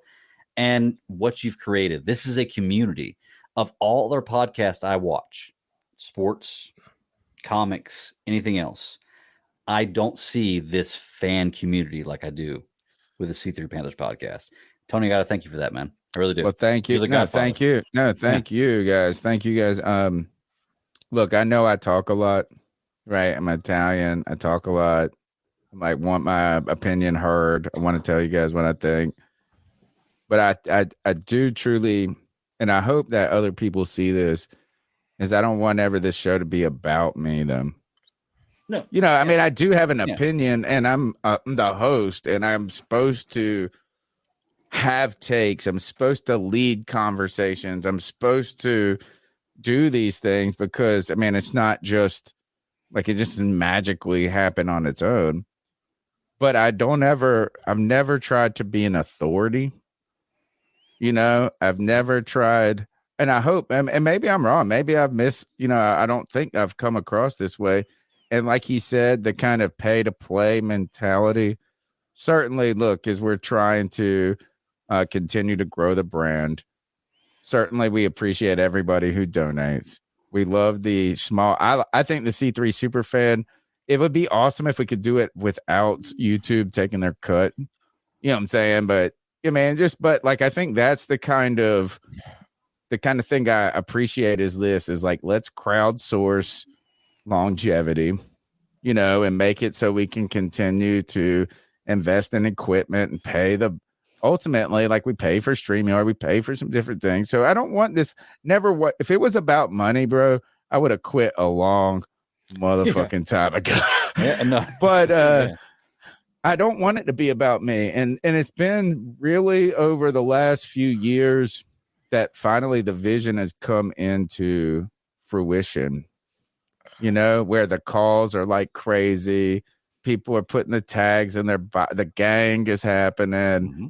Like, this is all I wanted to be. And I've been pretty consistent on this, is I want this show to be like us riding in the court of the game, talking shit. And we're going to talk shit. We're all going to disagree. We're all going to have players that we love. We're going to have players we don't love. We're going to hate. Like, that's what I want it to be about. And so I hope people appreciate that. And if they, look, this is about you guys. I really want this to be about you, not about me. I want to say one thing. We might not have the most subscribers of every Panther podcast. We might not do the most numbers. But let me tell you what. There is no more dedicated community than the C3 community, it's real, baby. Bro. C3 Panther fandom is real army out here. Mm-hmm. And by the way, to anybody who would like to just join and put that C3 in your name, like our boy C3 These Ill Skills has done, feel free, baby. Own that C3. I know Evan has done it as well. Man, so many people are starting to jump on the train. Join this C3 family, bro. And look, is the Cody? Well, first none of the. I mean, I'm the only OG on the podcast, but it's going to happen. Like, I mean, we have to be able to live on through adversity. You know, I mean, and Joe had real health stuff. But you guys have joined and become the family. You become the godfathers now yourselves. But look, like Cody's now ranked above C3 in the Twandon rankings. Like, how dope is that? You got I mean, I'm a little worried that Cody might be turning into like a demagogue fascist. Dude. Like, he's like got an army out there. He's like, let's go. I am not a usurper, Tony Dunn. No, not a usurper, but you might be like oh my gosh, it's no, like I'm not. No, dude. Hey, I am. Awesome. You got an army, bro. You got a little Cody I'm army. the commander of the army. I'm the commander of the C3 army, and I have my dogs, my C3 You got some warriors. generals out I there. have my You got some special lieutenants. unit, bro. I got the front line. We are Sparta. Yeah, dude, have you ever seen Troy? I'm like an Achilles with the myrmidon. Yeah, it's funny you describe this as a C3 army because somebody who has been in the army, like I feel the community that I have with the Panthers fans. I talk to C3 fans on DMs and everything out throughout the day more than my wife. It's crazy, man. Like, it really I'm telling you, I'm you know, weathered the pandemic. Well, when you compare to the army, this like an army, that's what this is. It's a group of people from all different backgrounds with a singular that have one thing in cause common, that have come together with this one thing in common. That's the most important thing, and that's what they're driving for. So I love it, man. I love it. I do get a little irritated on this fact. I'm not irritated. Maybe jelly is the right word. Jelly is that people. So, like, look, if you want to write for Carolina, look, I want to make this podcast about y'all. I want to make the website. Look, I pay for this website every year, and it's just sitting there. We can do whatever we want with it. Oh, people are hitting me up to write. I know. Why they hit you up? That like Cody is like, I feel like they're so disarmed by Cody, and they're like, I'll talk to Cody, but I don't know. Maybe I don't. Hey man, I have that. Like Dad, it's like I don't know if I should ask Dad. Right? You're like the cool uncle, and I'm like the dad. Dude, look, man. I have that warmth about me. I like to invite people in. You're like a girl. I'm like I'm like the prom king that all the girls want to be around. Yeah, you're right. Yeah. Dude, my students don't hang out and talk to me afterwards, and it's like and I'm like, thank God. When they do, I'm like, please, I don't give a fuck. Hey man, Diesel Skills with the $5 says C3 come unity. I love that. I love that big time. Tammy Young, related to Bryce Young himself. Hey, that's the narrative I'm running with, Tammy.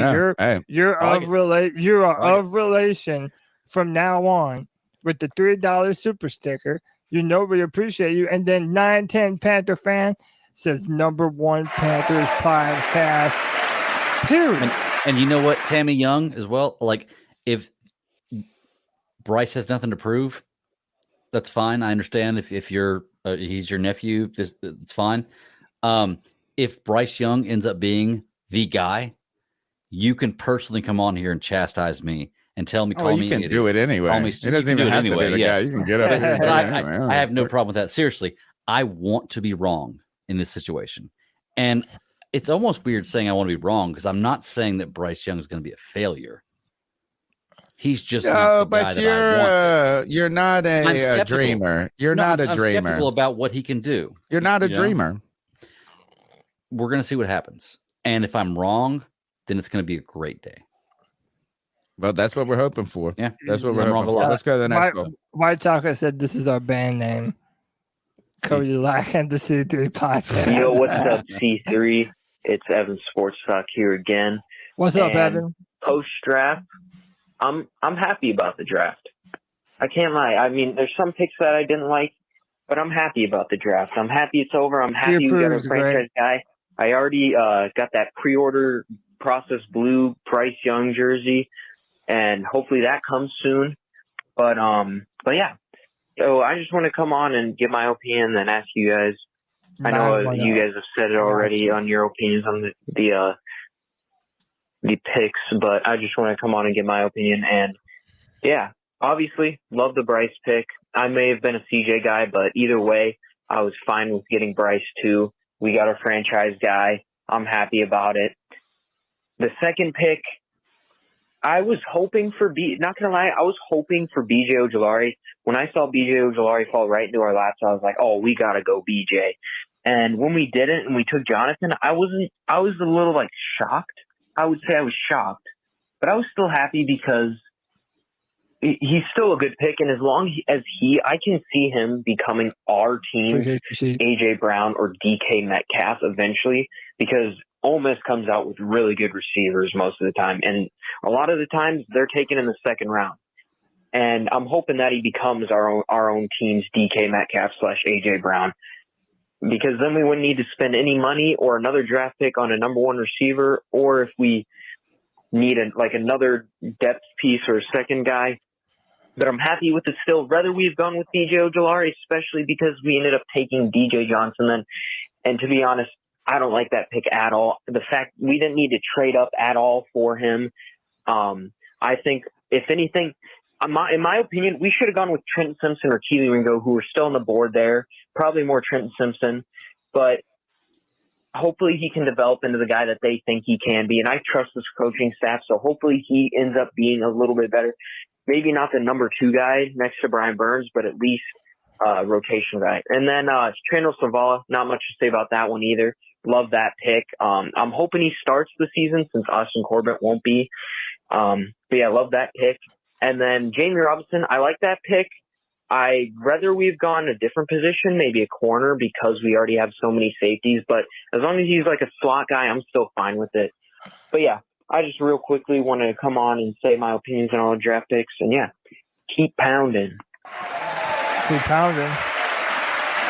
Hey, a lot of people are going to have their preferences. I would have loved to have had Trenton Simpson. I also was very high on BJ Ojulari. But the Panthers didn't do that, man. They decided to go in a different direction. Again, DJ Johnson is the one that has to pan out for me before I really understand it and feel good about it. I want to see him. It's a third rounder, though. Like, if a third rounder doesn't pan out, that's not the worst. Right. The trade up was a little, right. In recent years, Brady Christensen was a third round pick. We've had some good third round pick. Wasn't Jeremy Chin? Or we moved up into the second round. Can I ask, though, what do you mean if a third rounder doesn't pan out to what? Doesn't pan out to a starter, an all-star? Right. Like, I don't give a fuck. I mean, look, I don't give a fuck. A third rounder could be a depth player.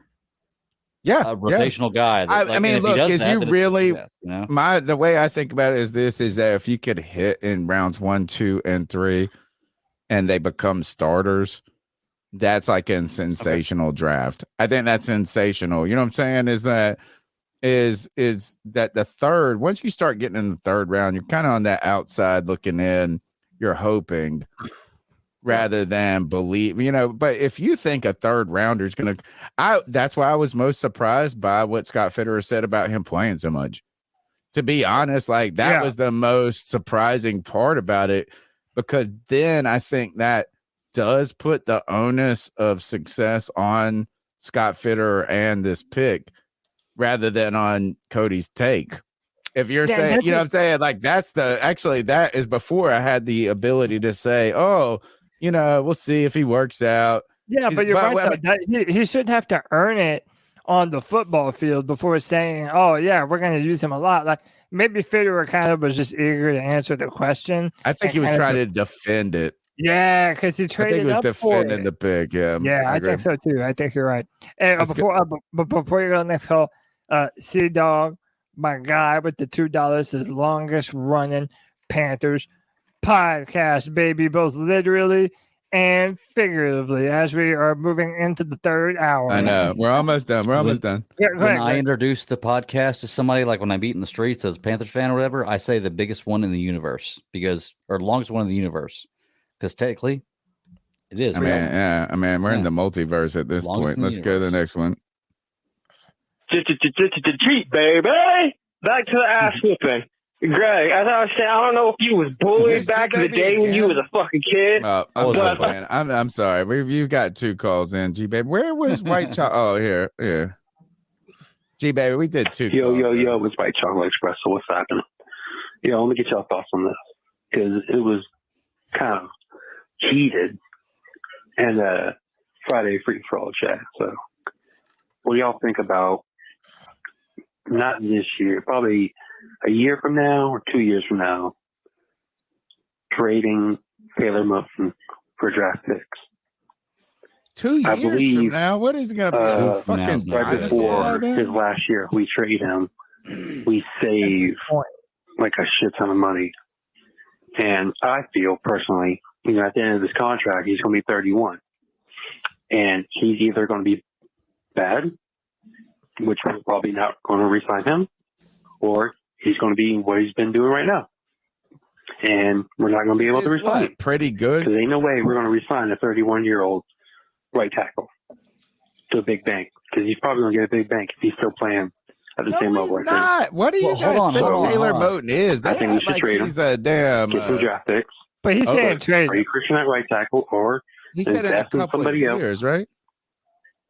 But yeah, give me your thoughts on that. Here, I'm gonna go back. Here. He's either going to be, I believe, right before his last year, we trade him, we save like a shit ton of money. And I feel personally, at the end of this contract, he's going to be 31. Yeah, so that's like 3 years from now. So he's talking about in 2 years trading him. Right. What do you think? All right, let me ask this. Ask the chat. Chat, tell me, what do you honestly believe? Realistically, take your Panther goggles off. How about this? What would you give for Taylor Moton if you're a GM? Right now or in 2 years? No, right now. Right now. And I promise you this, I wouldn't give more than a third. And to be honest, I think that's rich. Yeah, Aaron Rodgers virtually just got traded for a first-round pick. Well, but he went for a quarterback and $40 million salary. No, we're talking about a mid-level right tackle. Well, that's what I'm saying. I'm making a gauge. You're talking about a Hall of Famer that just got traded for a first-round pick. Basically, a first-round pick. If you look at it all in all, it's kind of what it is. I kind of agree with you, Tony. Maybe a third. Maybe a third. Maybe, you know what I'm saying? I wouldn't even feel great if we, I think there's a overpay too. Like you got to pick up his salary too. You don't like, think you could finesse a team out of a second round pick? Like, let's say they're desperate. I kind of. Oh yeah, I think mid-season. Yes. Mid-season, yes. Mid-season, yes. Like if you are on a team that you believe has a real chance to do some shit, and then your tackle goes down, and you're like, man, we need something. Yes, I believe that. But I'm talking about right now, before shit's getting hopping. Like if we put him on the market, I think best case scenario is third round pick. Best. I agree with you. I hope that they give lucky Christensen. I hope that they give Christensen a few different snaps at right tackle this year. Let's see what the dude has. I mean, the dude is incredibly athletic, and that you know what is he might get it by necessity rather than right. You know, what I mean, like those are the great things about these. Right. Look, that's why I don't want to kick Taylor Moton to the curb. That's why I'm not saying trade him. Like I want to have him on the team right now, but like let's be honest. Like, he's a good player. He's a good player. He's not a cornerstone player. He's not a guy that you're going to build your team around. And like you said, he's a good player. He's good enough. And if we can keep him in a couple of years, that's great. But if we can get a third round pick for him in a couple of years, that might be great too. All right, let's go to. I think this might be. Let me see. Oh, I got one more call after this, but this is I think this is real AP. Hey, what's up, C3? Real AP here. AP. Tony, you lost me at the beginning of the podcast about the whole Barack. Yeah, I'm a fan. Yeah, whatever. Well, Obama. Anyway, Is this Obama? Wait, hold on. I'm just, Did he say Barack? First of all, he called the president by his first name. I love that. He said by the old Barack. Like, that's awesome. No more Mr. President. No President Obama. He said, you lost me when you said this. And you know what? That actually, he's making my point right here. My point I gotta hear this. entirely is that there are certain people in the world who are remarkably polarizing. Cam Newton. That's why I've compared Cam Newton to Barack Obama. Like, he's like this. It's like this. Look, it is. He made this call at 11:58. And he said, "Oh, you lost me with Brock." Probably a few pops in. No, but that's fine. But it's wonderful. But that's the point. Is there certain? And I think Donald Trump is on the other side is exactly like that. You know, You're it's right. just people. You either love these motherfuckers or hate. There's no. Oh, I kind of like them.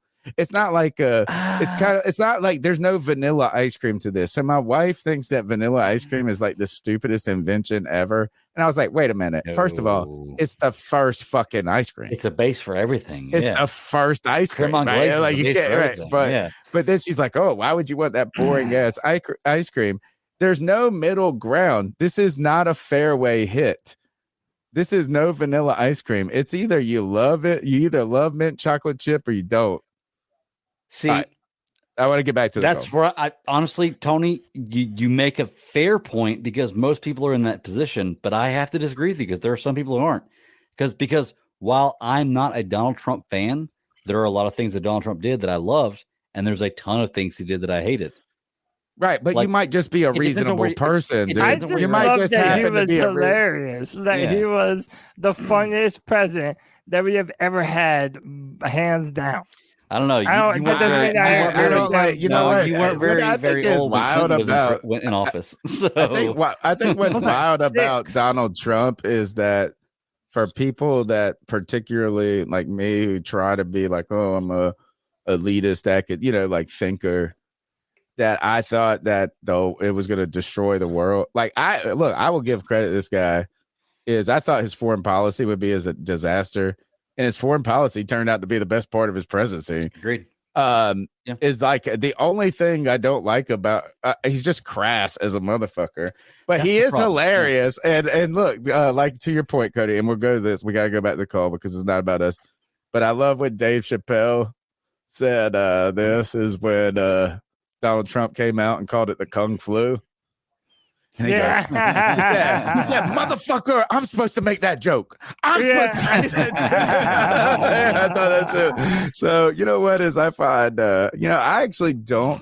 And this is where it's kind of wild. And this is where the polarizing part, I guess the point of my point is that sometimes we're almost scared to say that we don't dislike Donald Trump or that we kind of, you're almost afraid to take the middle ground on these people because you're either supposed to love them or hate them.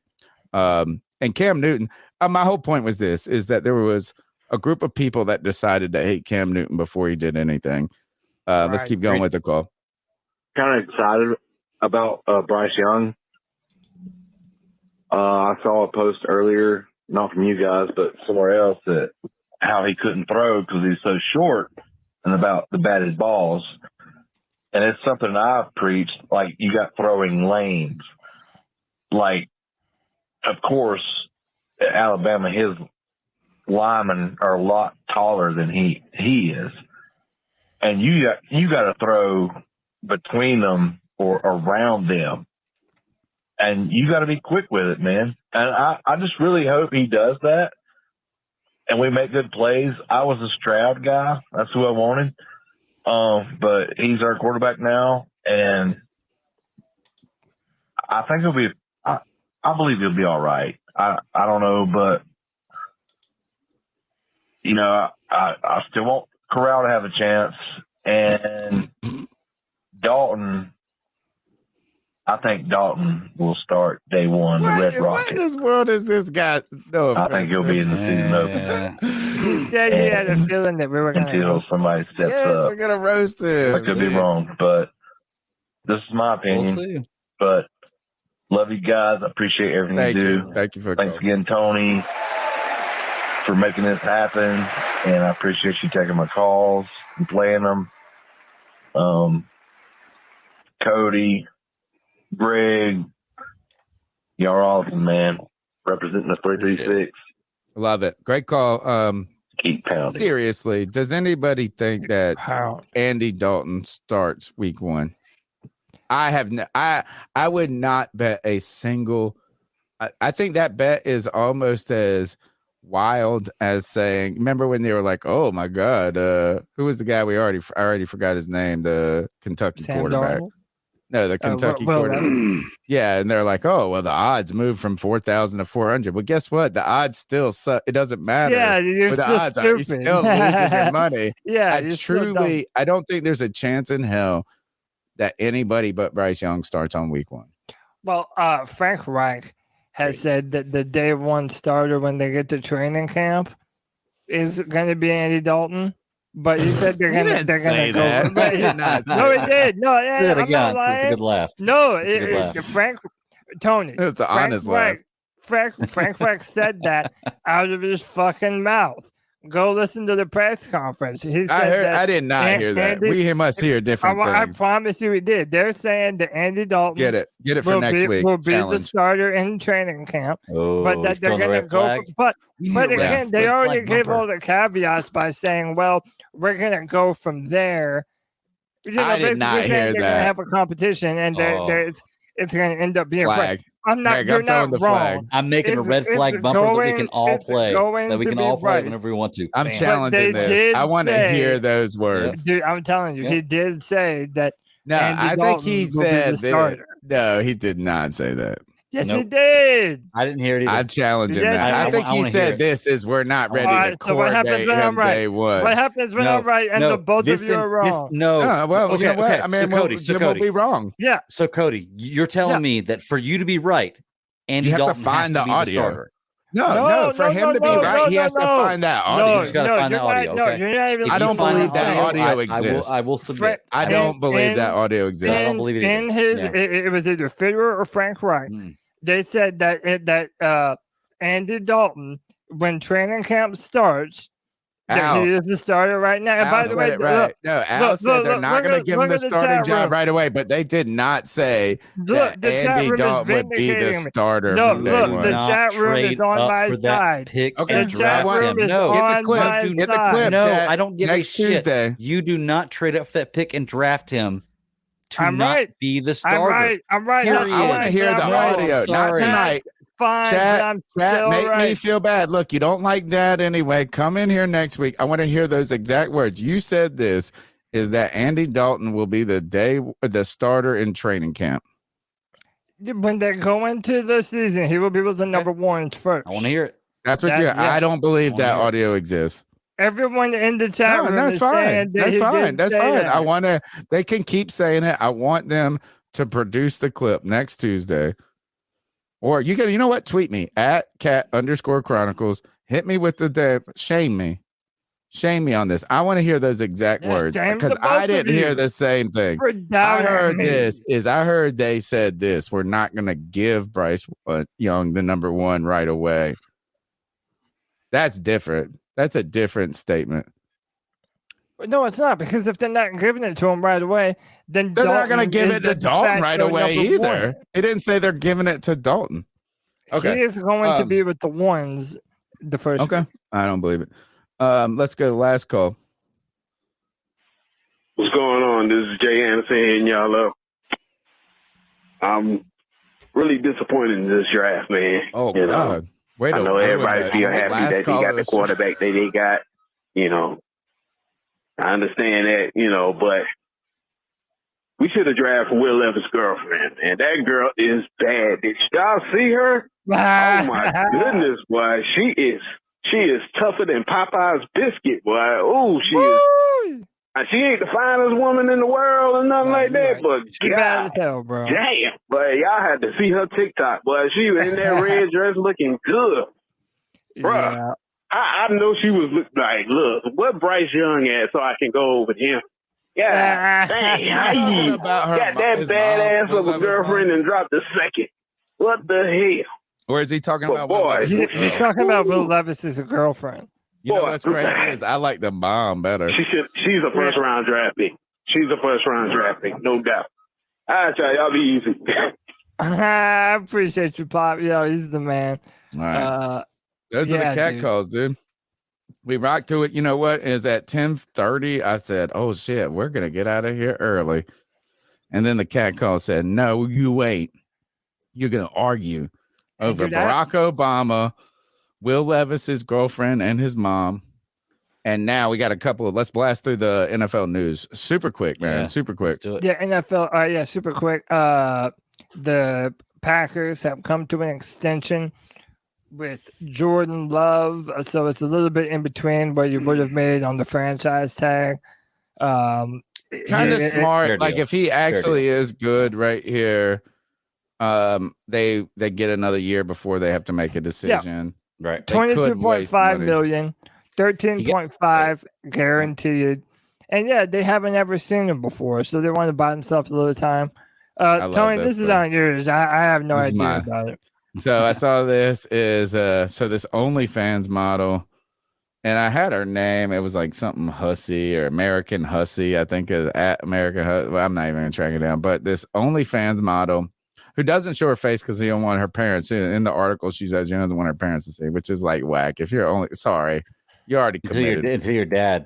Yeah, it's like, exactly. Dad's jerking off to yours, but so it says mysterious OnlyFans model sends DMs to NFL draft picks. So she emailed every single potential offensive lineman that was going to be drafted, like in the first couple of rounds or whatever, and not email, but then message them on Twitter or Insta or whatever the fuck it was. Something nice. It was just like, oh, rooting for you in the draft. And in a way, a publicity type of thing, kind of, not a terrible idea if you're putting your brand out there or whatever. Mm-hmm. And there's only one person that responded, and it's this guy that was drafted by, I think, the Green Georgia. Pittsburgh, right? Darren White. I think his name's something Darren White. Darnell Wright. That's what it is. Darnell Wright. And he just responded, "Stankin' bitch." Like, kind of funny to me. He looks so look, he got wearing the Noble shirt right there. He just told her straight up. So that was funny, man. That made me laugh. No, what's next? Yeah, man. Hey, don't drink and drive, y'all. There's never been a better example of don't drink and drive, in my opinion. It's one of the tops, yeah. Dude, he was having a great season that year. He had his life ahead of him. Pleads guilty to DUI. He ended up killing a person. He was driving 156 You remember miles the an car hour. turned into a fireball, and it was right in front of all of the Las Vegas. It was on video. It was terrible, man. The sad. He's probably going to end up serving between 3 and 10 years in prison. Well, that's the sad part about it is it's 3 and 10 years, 3 to 10. It's manslaughter. I think 3 is light. I think 3 is, you know what I'm saying? Is like if you get 3 years and then you don't even serve all of it, that's kind of the first is to the person that lost their life.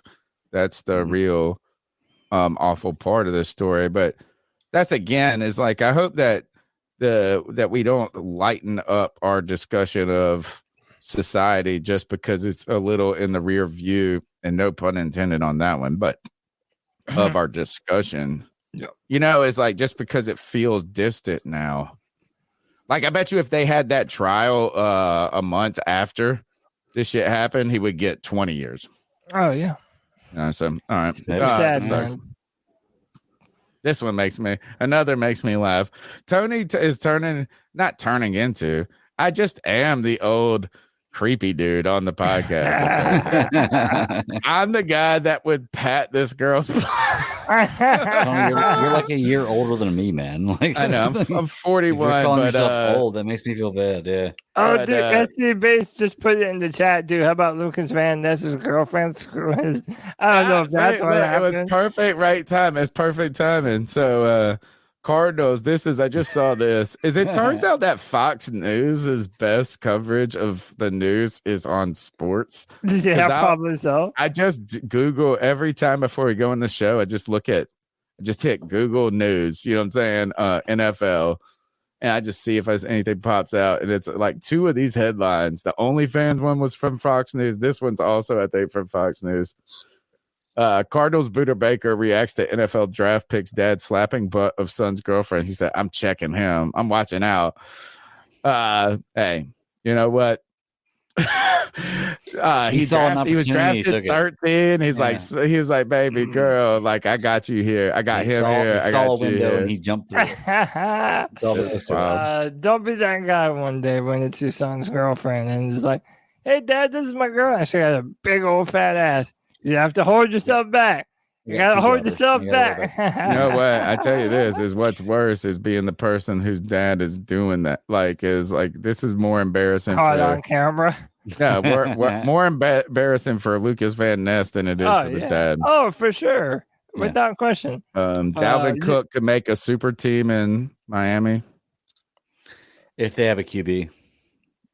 Yeah, because QB they have holds so up, much Miami's talent. a team. Miami He's not forgetting where he is due to the quarterback holds up. If he's not forgetting where he is due to the CTE that has been inflicted upon him. And Tony put this in just to piss me off. Hey, bring Isaiah Simmons here, bro. Bring him here. Yeah, bring him here. Fine.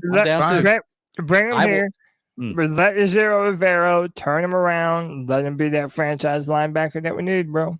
I will take Isaiah Simmons over CJ Henderson any fucking day of the week. Yeah. Any day of the week. I got nothing to argue with that. 100 times over. Got no argument here. This is wild right here, guys. Is they count and it's not the Texans are gonna have to pay this right away, but I think this is the calculation if they pick up the 5th-year option on both of these guys. That since they had 2 top 5 that it would cost them $106 million. There's the downside. Yep. Hey, you know what? I bet you Stroud gets it and Will Anderson or whatever his name is not getting the. I mean, I don't know. Imagine picking up the 5th-year option on both of them right there, and it costs like $60 million. Wow. Anyway, price you pay. Yeah. All right. That is the news. This is the C3 Panthers podcast brought to you by CarolinaCatChronicles.com, where every Tuesday night we chop up the latest Panthers news and opinions from the fan perspective.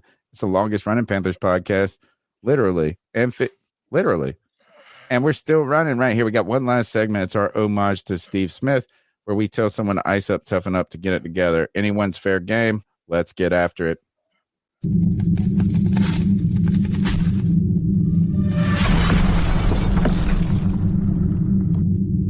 Ice up, son. Ice up. Get in there, fellas. Yeah, I guess I'll go first. I have a few different ones. I don't know if I'll play all of them, but first off, dude, if you're gonna take hardcore drugs, make sure you're not doing. Wait, make sure you're not doing it before you go to work, because, dude, buddy. Buddy is struggling, dude. Yeah, he is. Oh, that's meth right there. He looks out the window, sees someone look at him and says, damn, they just saw me do that. Oh, hits it again. You didn't do that when you were 17? What? This is at the Taco Bell in Niles. I'm sitting here waiting for my food. And this guy. This is awesome. Who's the ice up on? It's like this. Ice up on this fool waiting on this food. That's ridiculous. Whoa. I would not eat anything he made me. I know. I'm sorry, I'm just not doing it. Bro, you would give him like a receipt and be like, "All right, we're good." Like you wouldn't pay him. It just slides down and down. Bro, Dude, that I'm is, so glad. that's I'm so glad that the oxycodone and shit was after my era. You know, they didn't invent that shit till 1999 and ruined a lot of. I know people that died after it that I worked with when they were younger. Thank God I didn't have that. We used to do nitrous balloons. That's what we used to do. Whippets. Do whippets. Yep. Oh, Dude, yeah, Whippets. dude, Oh, with yeah. a cracker. My Mhm. favorite thing, we used to do that, and then we would do it in the middle of the yard and tell them to run. Just run into the yard. Stupid. This next one. Why are people jumping off of houses into pools? It 6 foot seems pool. like you want pain for yourself. Oh. You know what? I bet you the other guy broke his legs. The guy that went down deep. Yeah, that's what that one was Oh. Yeah, that Yeah. Dude, that hesitation. Yeah, that'll. I bet you the other guy's the one that got killed, bro. He probably broke his legs because that pool's only probably at the most 8 foot deep. Well, I'm icing up. You better tuck them legs, homie. With this one, I'm icing up whoever would get on this freaking ride, dude, and scramble their brains. I would totally get on that ride. Yeah, There's a ride not like that me. fair that I have. Nope. State fair that I have. I would definitely get on that ride. Dude, look at it. I would definitely get on that. Oh my gosh. Watch, wait. Yep. You got one like that. Yep. Bruh, I don't know about all that one, dude. Oh, yeah, I would. That I might love be that a stuff. little bit much for your boy. I don't like them types of rides. My final one. You're pulling a Tony tonight. I love it. Yep. You cannot convince me that this woman wasn't trying to commit a murder homicide on her baby, dude. She has her baby in a stroller, and it's a windy day wherever she is, and then this happens. So the wind takes away the bucket, and then she just falls. But look her. Yeah, they come get Oh no! Oh, you are the man. Yeah. Lifesaver right there, man. Jeez. Yeah, like Now, you say, this perfect woman time. is so damn At the fat and right out of place shape at the right time. that she can't get up to run. Like, look. Look how she stumbled. And then falls back down. It's like, bro, come on, dude. You are the man. It smells of such bullshit to me, bro. Yeah, like they say. And she's trying to pull her pants up and At the right place shit. at the right. Yeah, I agree with Dustin. She's on drugs as well, dude. Yeah, I think Probably someone thwarted her penicillin for plan. type 2 diabetes. Yeah, dude. Maybe. Someone thwarted her Maybe. plans, in my opinion.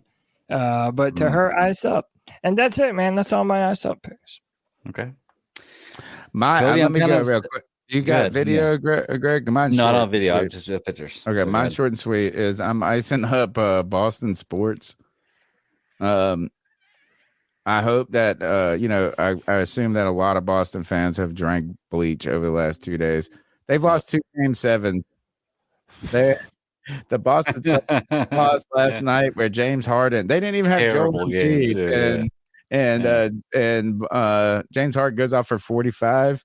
Yeah, and then I think I'm pretty sure the Bruins had the best season in like the history of hockey. And then they get bounced in the first round by the Florida Panthers and losing game 7. So ice up to Boston sports. Big ass choke moment. Don't drink the bleach, folks. Don't ice up, drink son. the bleach. I agree. Okay, I'll go. Real quick, I'm going to show this. I shared this with y'all the other day because I didn't want CK to steal mine because me and CK always have the same ice up picks. It's crazy. But I haven't gone political in a while.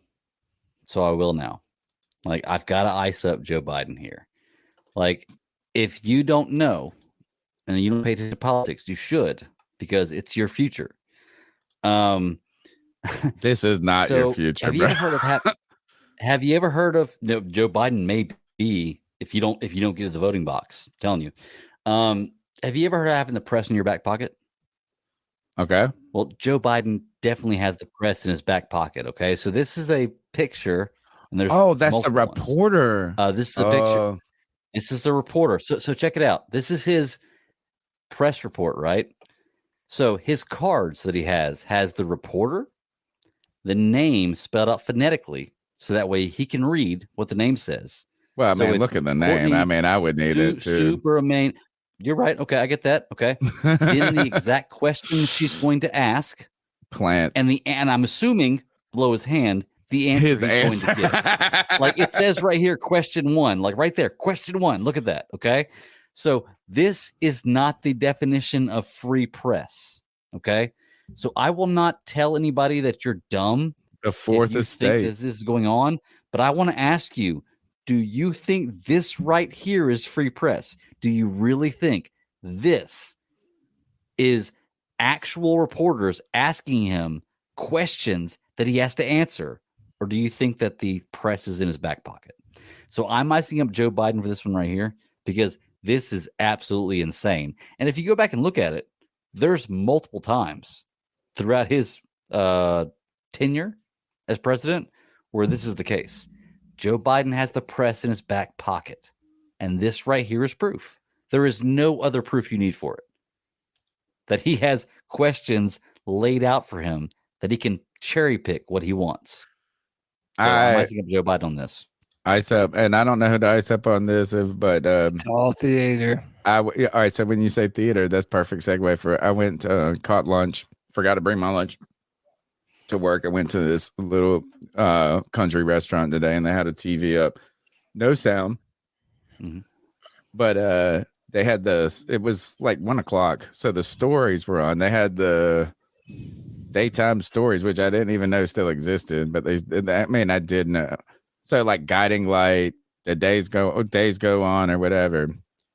Victor Newman. I don't know if you guys remember Victor Newman. Yeah, my mom used to watch that shit. He's still in this motherfucker. I don't know how. I mean, this is like 30 years later. Dude, I was a little fucking He was kid. not young when I was like 8. Dude, I was a little kid. Remember watching him with my mom on those shows, dude. Victor Newman's still alive. Like Joe Biden is the Victor Newman of politics. Still alive. You can't. All right. That's the C3 Panthers podcast brought to you by CarolinaCatChronicles.com. Greg, you got one thing to say, and let's get out of here. I do. I have 2 more quick ones. One, Golden State. Mice up Golden State for losing to LA right now because F y'all. Lakers are going to the finals. Golden State lost? Golden State lost just now to out of the whole shit already? Yeah. No, they lost game 1. They lost game 1. Oh, okay. I was about to say, I thought they just yeah. got into it. Game 1. Don't worry, LA Steph about to go up for 50.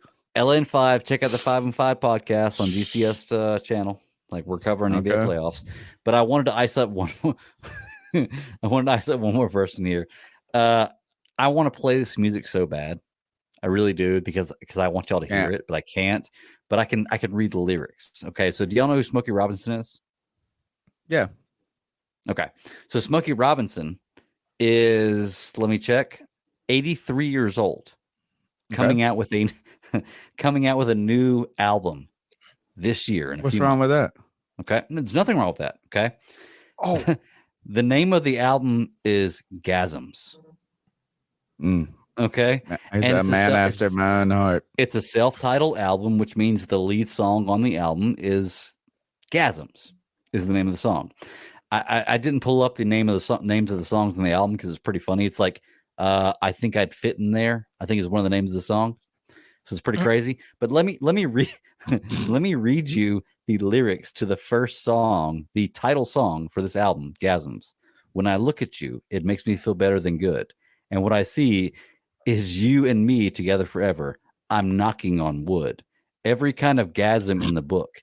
Each time, each I-hasm every time I don't look. see anything wrong with this song. You give me 83 years eyegasms. old, dude. You give me eyegasms. Close your eyes when I'm about to finish. You're responsible for my gasms. Like, hell yeah, this is yeah. insane, dude. Did and you in the see? background, Did I singers, send you guys the shit? You Did I give me send you guys the gasms. shit about that? Okay. I gotta say, I can't believe I forgot to read this earlier. We got a $20 love bomb from Rockhead 81. Just thanks guys for keeping my ears tingling with Panthers content. Rockhead, we love you, Guess brother. what? My Smokey apologies Robinson for keeps tingling. He can do it. yeah, right. Apparently. Apologies for reading that so late, man. If his wood gets that hard at 83, good for him. Bro, did I not send to you guys? I'm pretty sure I sent this to you. Somebody sent it to me. It was the karaoke jerk off karaoke. Yeah, dude, I posted. You're the one that sent it to me. Yeah, Dude. Yeah, like dude, that is dude, like I fucking like I'm all dude, in. I've that never was sung one of the karaoke, most- but I'll give it a shot. I posted the dumbest response. Someone tagged me in it. I was like, "Yo, Cody, what you think about this?" And I posted the dumbest picture and the dumbest caption. Like, how do I join? How do I It start? went nuts. Dude, it had over 1,300 likes. Wow. Dude, it Man, fucking I'll blew get jerked up, off and sing karaoke. Man, Yeah, them right, Korean, that's what them I'm saying. Korean people are onto some shit that we don't know That's the about. Japanese, dude. The Japanese are wild. Yeah, with they're their onto fucking- something, man. Just like Smokey Robinson. This is C3 Panthers podcast brought to you by CarolinaCatChronicles.com, where every Tuesday night we chop up the latest Panthers news and opinions into Wednesday morning. Cody Lack, let's get the hell out of here. They know who we are. Yeah, Let's they go. do. C3 Panther Nation. Until next time, keep pounding.